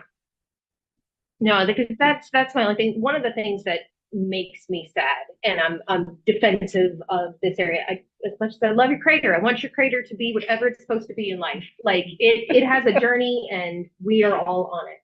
But it's the continuation of the narrative that people wouldn't want to invest here in Bremerton, or people wouldn't want to have housing, and we have to make it attractive for them. And this is something that is continuously disheartening to me, and a narrative that if that is the only thing that I can stop while I'm here in city council is the creation of that narrative and doing things like this that to me is publicly saying people don't want whatever, there was a hospital there. It just is no longer there. So, and that has happened since I've been up here, and I've only been here a hot minute. So, it really makes me sad that we're looking at things like this, that it's like, well, how do we attract somebody? Because then the opposite side of that is that we are then unattractive, and we need to, make ourselves more attractive. And so that's one of my biggest issues when it comes to, anything like these opportunity zones, the MFTE, these continuous things that we keep doing of trying to beautify ourselves so that someone will love us. And my thing is, I love Bremerton. And if you can't figure out as an investor that this is the place to be, that's on you. And I can't wait for you to look at your portfolio and say, I should have invested when I could have. And so that's kind of disheartening to me. And that's something that, like I said, I would love to have that narrative kind of stop with this, because it really does. There's so many projects, and I know that you guys are inundated with permits and things that, our local folks are beautifying Bremerton, and they are living and working and have businesses in Bremerton that are amazing. And they are hitting a lot of barriers and a lot of issues. And I just wish that there was as much emphasis and beauty and all that poured into those folks who live and are currently going through some of these business processes as these folks that are nebulous investors that probably do not reside here. Because if you resided here, you would know that you want to build in Bremerton because this is where it's at. So that to me is that narrative where it's like, I would really love for emphasis to be on those folks that are moving us forward and ahead here and trying to figure out the barriers for that, and less emphasis on how do we create, because this one's for investors. You know, the MFTE was for developers. And so there are these huge projects that are happening that it's like, but what are we doing for the folks that are here slugging it out right next to us? Those folks that are at the grocery stores that are trying so hard to open up businesses or do things. And so much as I don't want to poo-poo on this, it is hard for me to look at those kinds of things. And again, I feel like it's continuing that narrative that I do not want to be a part of. Like, I'm the newbie. Everybody here has lived in Bremerton for a long time. I'm the last one to catch on that this is absolutely the place to live. So I get a little passionate about it. She's got the Bremertonian chip on her shoulder. And I love it. And Yeah. but I also know that when these kinds of opportunities Oh yeah, come, and it's 10 years. Got it. it's 10 years. One and done kind of thing. It's all done. And if we don't take advantage, shame on us. Yeah. You know, we have positioning ourselves so that we could have every possible tool. I would Right. love more tools for small business and to make it so people had more capital to build new structures for their budding businesses. In our aging buildings that we already have existing, that There's nothing more green than taking care of what you got. And I believe in that very strongly, but I also am sort of stuck that I see these kinds of things and I know that we want to move the city forward, and the Opportunity Zone had a very good impact in downtown because there was projects that were developed that may not have even moved forward, but for having Opportunity Zone designation. I just wanted to add something, a quick caveat. There is nothing precluding us from creating tax incentives for things like that. So, I mean, other than a budget deficit. Yeah. But, Yeah. I mean, when we have talked, and being the newbies, we have talked about, there could be in this, and I'm sorry, it's not germane, I'm gonna be real quick. We've talked about creating programs for, like, for light, for vacant buildings, and things like that. And we can still, and I would love to continue that conversation. I think in finance, because Michael, well, was the one that kind of brought it up. That Main Street, that Main But- Street designation should help. I mean, there's so many other tools, and it's just one tool in the toolbox. We're gonna hear that over and over and over. But I would love for a discussion to come back up, maybe on finance, about tax incentives for empty buildings. Or, I don't know, I'm sure it's a discussion. Michael probably has opinions, but we're talking about it. Well, I think you know how much I love this. It was like Director Spencer came back and the gates opened. I've been really worried about my district, and I remain concerned for my district because of the lack of development of that area. And this, for people that aren't aware, this isn't benefiting only the wealthy. There are many private investors that are individuals or a family that decide to invest in a project, and this is what attracts them. Investment companies sometimes don't jump onto this unless they think they can shop it to their investors. But when we have local investors or local developers, which we do, that are interested in that property, but they can't raise the money to do it, this is exactly what will help. So I'm convinced of that. I think this is really going to make a difference. And I think they're probably just waiting for us to make this happen. So thank you. It's great to have you back. Garrett did a great job while you were gone, but we did miss you. And if this goes through and is beneficial, and I see a housing going in there, let's call it the Director Spencer housing, or I don't know. But thank you, Andrea, truly from the bottom of my heart. It's a big deal. We'll be on general business next week. And Yeah. You'll put it down rather than consent. well, I recommend that you do general business. Yeah. Public comment. Yeah. I don't know, does that fit in with your new rules? Yes. Yeah. Oh, yeah. Definitely. And I think you're right, and it will demonstrate even more. Yes. The public input continuing. Yeah. You just missed coming to our meetings. So now you're making up for lost time. We miss you too. Thank you. Good to see you. Okay, well, thank you, Director. All right, we've just got general counsel business of reports right now. I think finance, Christy, did you chair that last meeting? I have a note that you will be providing. Vice Chair Christy Camerata. I want very detailed notes on this meeting. I did Rick a little dirty. We'll be honest about that. When you were absent and when Disney World. That's a good excuse. Really? Oh, I thought Actually, you were well. not doing fun things. Well, so I did was here analyze. and when Rick walked in, Mike was like, "Oh, you're the vice chair. Why don't you lead the meeting?" And starts handing him everything. And I was like, "I kind of want to see how this goes." And so I sat quietly. Oh, I'm a little mortified, but that's okay. Wait a minute. What?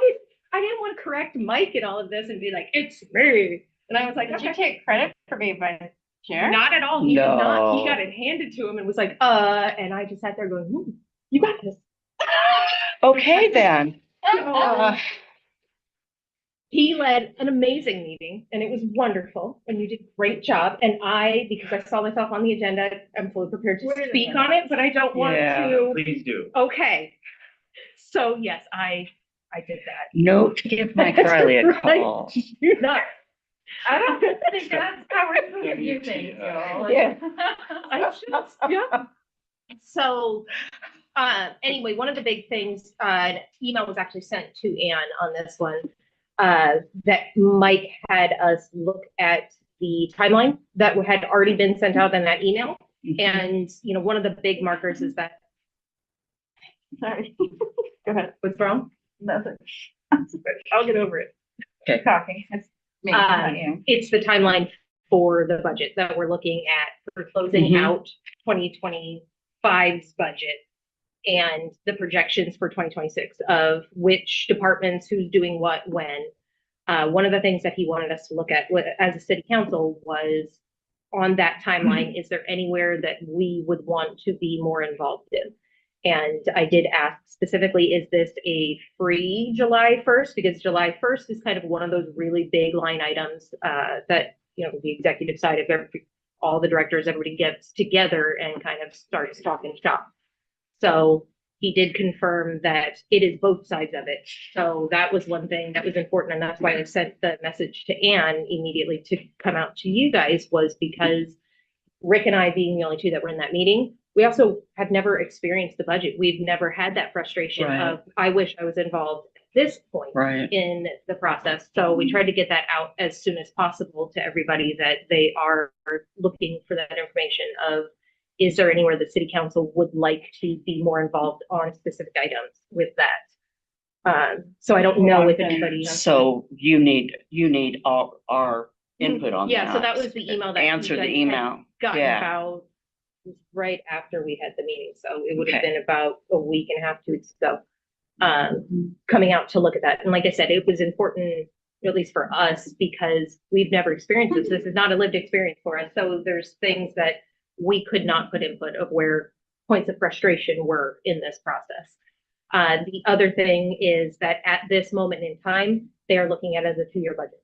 It doesn't necessarily mean it has to be. There's a lot of work that has to happen, if we were to want to move to a single year budget.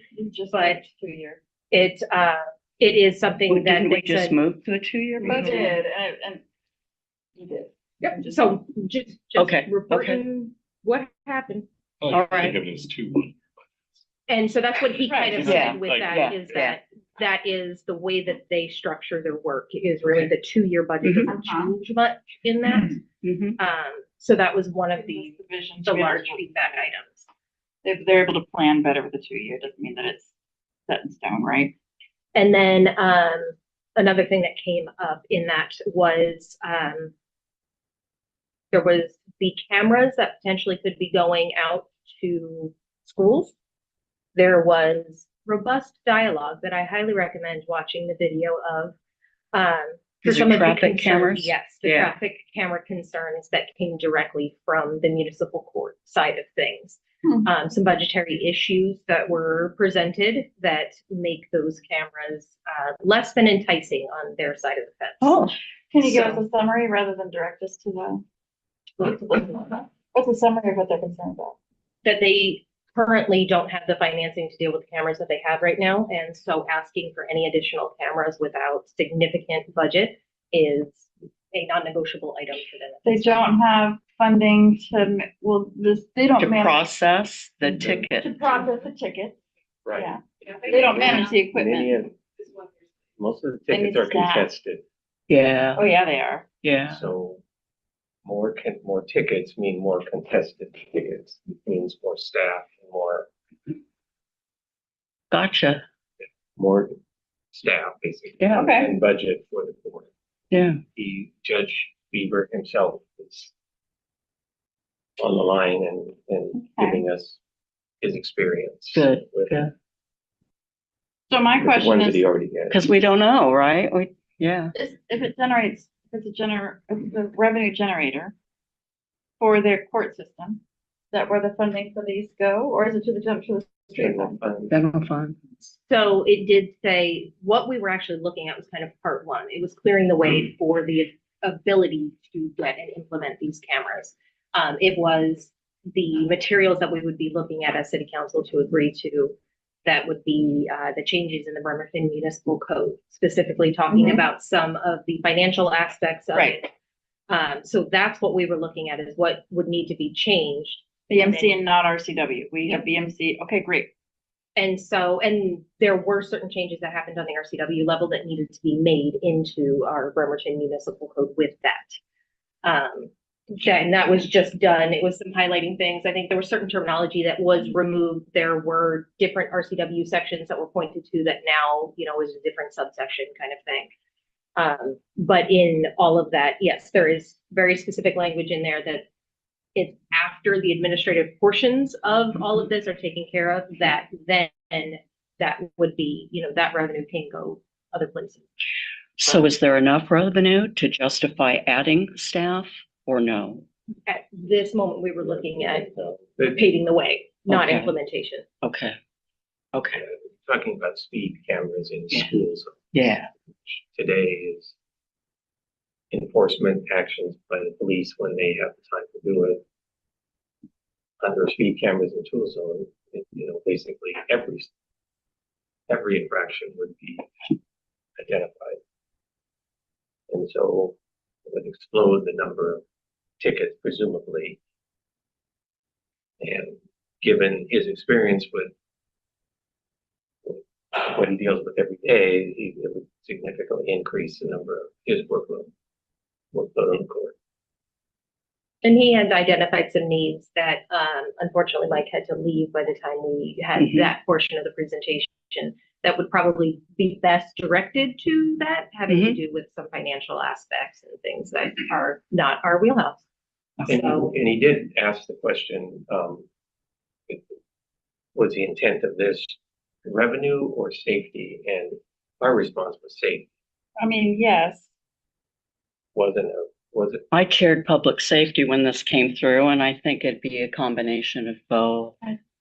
Because obviously we talked about, it being a revenue source. We but designated red light cameras, red light cameras to streets. Yeah. So we only have 5 or 6 of them. Yeah. This one, my understanding with the RCW is very specific of where those nature funds right. can go to. Yeah. Guess I should have went. But no, you're at Disney. That was a little bit of the part that I was being nice. I was avoiding that. It was at the end to have that thrown out of, are you using this as a mechanism for revenue generating or safety? Hit a button for me as a parent with a kid in the school system. Well, we've been talking about traffic calming. Oh, yeah. No, it was. I just want full disclosure. I mean, obviously it was also discussed as a revenue source because council's always asking the chiefs, be on the lookout for, but obviously, safety was number one, but yeah, it was discussed as a revenue source. I guess the first question would be, could the revenue at least pay for the staffing needed? Well, that's what I was saying. Specifically This is the second time you said a point that I've made first. I would just like to point out. See, Bremerton- Well, he's just validating you. Was what I meant. So I'm not that's even the drunk. question, is And it, will it be a, It specifically talked about the fact that the administrative costs would have to come first in all of that before allocation of any other. okay, okay, so you missed that whole Wait. exchange. All right. Yeah, yeah. Anything else? For Tim with Parks, the director of Parks. Poor Tim. Poor Tim. Poor Tim. I've never heard anybody say poor Tim. There, Tim, I didn't see you, but he had, I know, he had a full presentation, he had PowerPoint slide, he had everything, and he very nicely sat through everything, actually started, doing all of the devices in the meetings because everybody else had to go. And by the time it was his turn to present, it was like, you have 5 minutes, go. And he did an amazing job, but I know that there was a ton of work that he did not get to show that he had put in. You can come into Public Works anytime. Okay. One item. Meaning That's a that, rolling forum. yeah. The item was playground, kids at play park. Nobody cares about that. Nobody cares. The community bill. Beautiful. Yeah. And, it's been heavily utilized. They just opened it, what, about a week and a half ago? Yeah. And, I love how the work gets out. and it's been. Oh, yeah. I live near there, I go by there frequently. You don't know there's a need for a playground until you have a playground. Have you been on the slide? What would? I don't have a playground. Can I take a picture of you Yeah. on the slide? Yeah, it's for your District 7 report. I'll come down, I'll take a picture. But especially like on Mother's Day, every picnic shelter was. Oh, that's great. What a nice feeling. Yeah, The kids were on the playground. So, yeah, good job. yeah, yeah. Fantastic job, yeah. Tim. Way to get that funding too. Yeah. Well, That good. was the end, and then Tim had to go plant a tree, right? I missed it. You missed the tree? The mayor took care of that. You missed the tree in my district? And the cookie. And the cookies. Oh. There were Yeah. some tree inspired. Right, is that it for? Yep. Okay. Got anything on public safety to report? So I will not be at the next two finance committee meetings. Next two. Yeah, I just, okay, So anyway. who's gonna be Can chairing? you let them? Mike know that I Mr. won't Camerata be is the vice able chair? to. That's Okay. like literally your only So, job is. Public safety met on Cinco de Mayo at the courthouse. We've been trying to move our meetings to the different facilities. So we've met obviously here, and we've met at the fire department, and we've met Oh, cool. at the court, and next month we're meeting at the police station.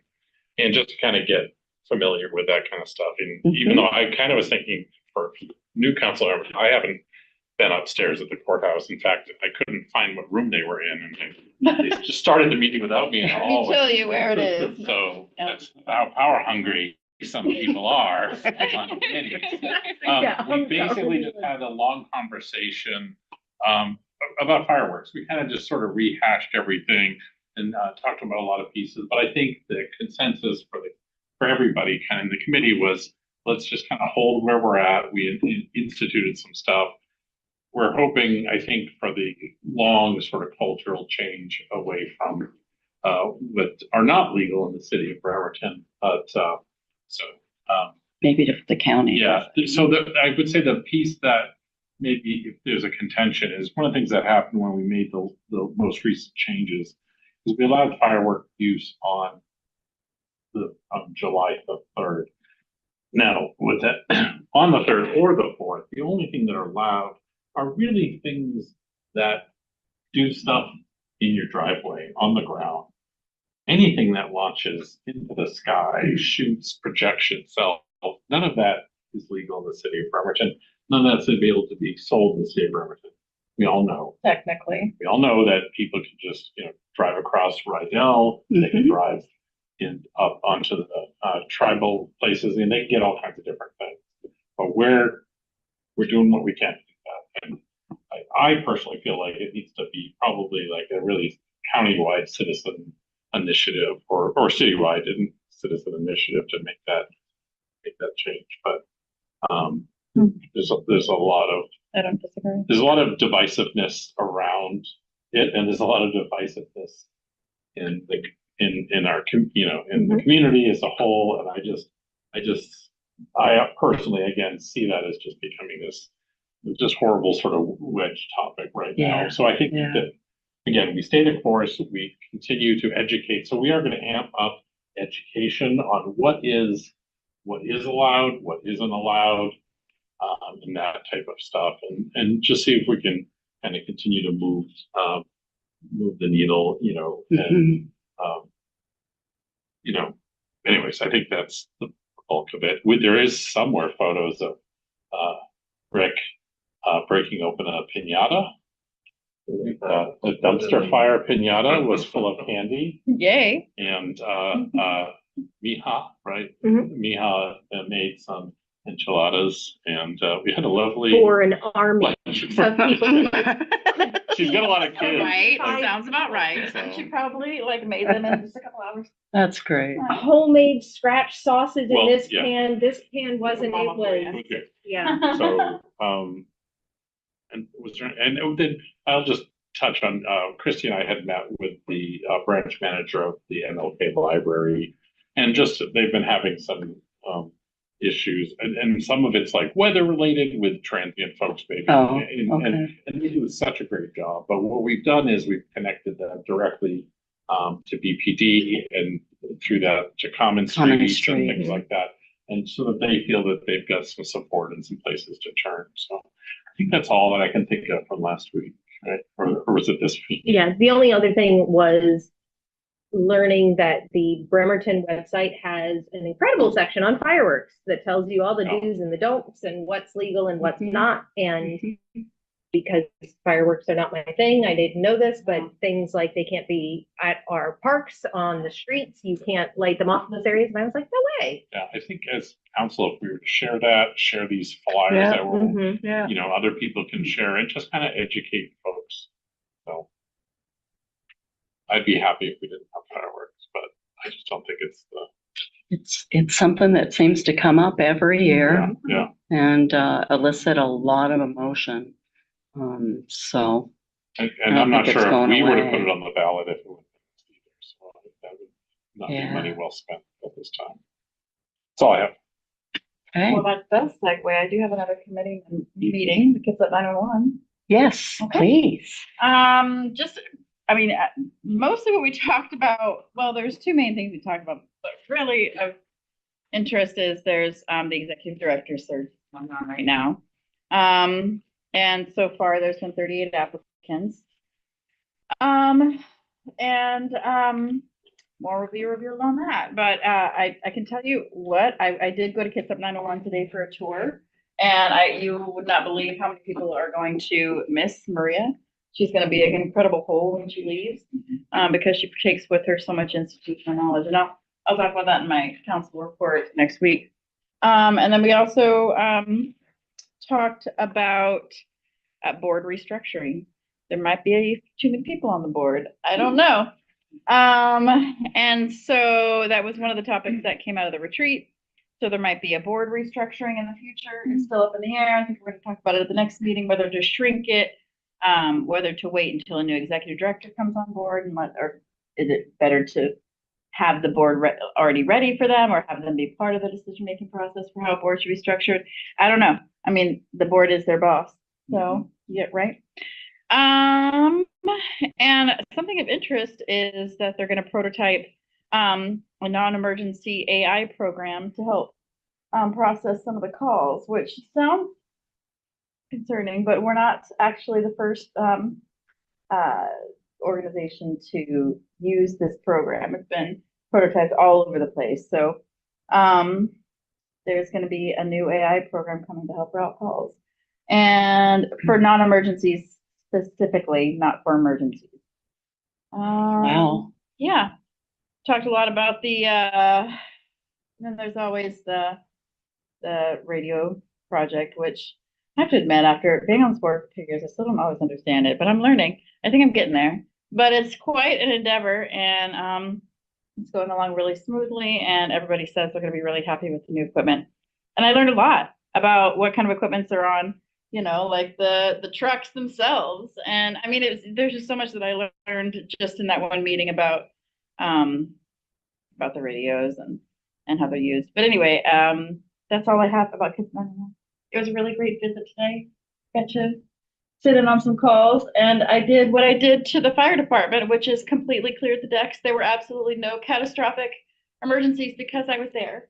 You're welcome, Kitsap County. For 24 hours, I cleared the calls for all of Kitsap County when I stayed with the fire department. So anytime you guys need a respite, invite me back over. What are you doing during fan zone? Yeah. We're gonna put you in. Am I gonna stay with them, Ray? Oh, Is that what's gonna happen? okay. Anything else for good of the order? Okay. I have one thing. Yeah. I see that we have I know I would love for the public to send us comments between now and the next 2 weeks. I'm super, super excited to talk about the display of commemorative flags on city property in 2 weeks. I just want to say it's been a long time coming, and I'm so excited. So I know there are some new people. Please send your questions to our lawyer or Michael. But I'm really just excited for this, and I might be crying. Well, it's been discussed for a long time on council, certainly since I've come on council, and we've been very supportive. And so I think we just need to honor process and make sure that our new council members are involved in the discussion. And so, yeah, I'm excited too. I do have a question. It just came to me. Pardon The me? newbie question. Yeah. So there is a very large agenda item on the planning commission that's coming up. Yes. And I don't know what's kosher and Right. what's not. Yes. Good question. Because that is like a huge thing that the whole city kind of wants to know about. And so Generally speaking, Could you come up, just because we might have people here and I want online and I just want to make sure they hear you. and I'm bringing Director Spencer with me. Yeah. And this is the zoning Just change. that, but I think this is applicable to everything. Yeah. And a lot of our council members come up from planning commission, and so there's what I consider best practices, and there's like, hardline rules and that kind of thing. And so I think it's best practices if everyone respects each other's role. Once you're on the council, you're going to be making the final decision. And I've always advised council members to not be actively involved in the planning commission process because it is a standalone process. And I feel like since the council has the final say on things, if you are very involved in that, it makes it feel like for those people who are spending time going through those big packets, going to the meetings, accepting the public comment, if the final decision makers are there sort of looking over your shoulder, it feels like, what am I even here for? And so to respect that process and what they do and what they contribute to the policy development in the city, I've asked that council not show up, because then it can actually even become, depending on how many of you want to appear, that it can become a quorum. And then if you start participating and making comments, I think that since they know that their recommendations are coming to the council, it feels very odd to be accepting comment from the people who are going to ultimately be making decisions. So we've asked that council members not participate in planning commission decisions. And I maintain that for this as well as anything else. It's not that I don't like you guys going to the meetings or listening into on them. I just think it's best practice that we don't have the council member participating, and those are the reasons why. But I would add, the planning commission packets are usually very detailed, and you can read the packets, become familiar, and it helps you track how how the proposal changes as a result of the process. So what's in there now, it's just the application as we've received it from the outside. Planning commission is just listening to the community to get feedback to help shape what that looks like. And we've had some indications that BHA may be changing their proposal. We haven't seen it yet, but there might be that might be occurring. So read the packet is what I highly recommend, but not being in the room. And this is a So workshop. if it being in my district, I have been contacted by a planning commissioner who wants to meet with me to find out, to get my perspective. I have told that person that I need to check to see if that would be ethical or not. And because I want to be very careful with this, and I have not engaged with planning commission members around this issue. So I want to be really careful with that. And yet I've also talked to planning commissioners, some of whom are here tonight, who have told me, well, we thought council was supportive of this.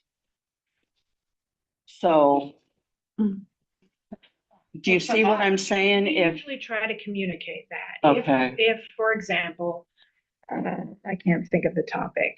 Let's just pretend that you are really into requiring design standards for residential housing. Yeah. And you give that to us. When we go to the planning commission, we say, and Rick can attest to this, is that we have been asked by the council to consider design standards for residential. So the message is conveyed where it's coming from. Yeah. In this particular case, the planning commission knows we've just received an application and we're processing it and we're trying to get it out in front of the public as soon as we possibly can, because going on May 18th is quite the lift for us because the application has just come in. So, but the packet is. Yeah, I saw the packet and I was like, yes. what?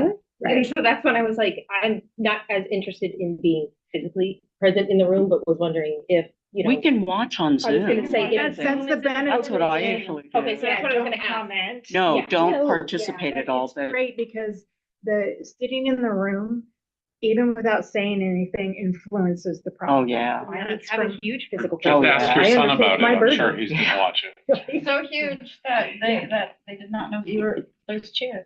That is true. That's why. Yeah. So if we have the benefit I of Zoom, appreciate that. So And- it also gives you a chance yeah. to start, it's one thing, I think you would, if you follow along with the process, when you get the recommendation, you know where it's coming from. It's not coming from, you know the process that went into that, the public comment that was made, the deliberations, what was considered and how they came to the recommendation. And I think that's helpful.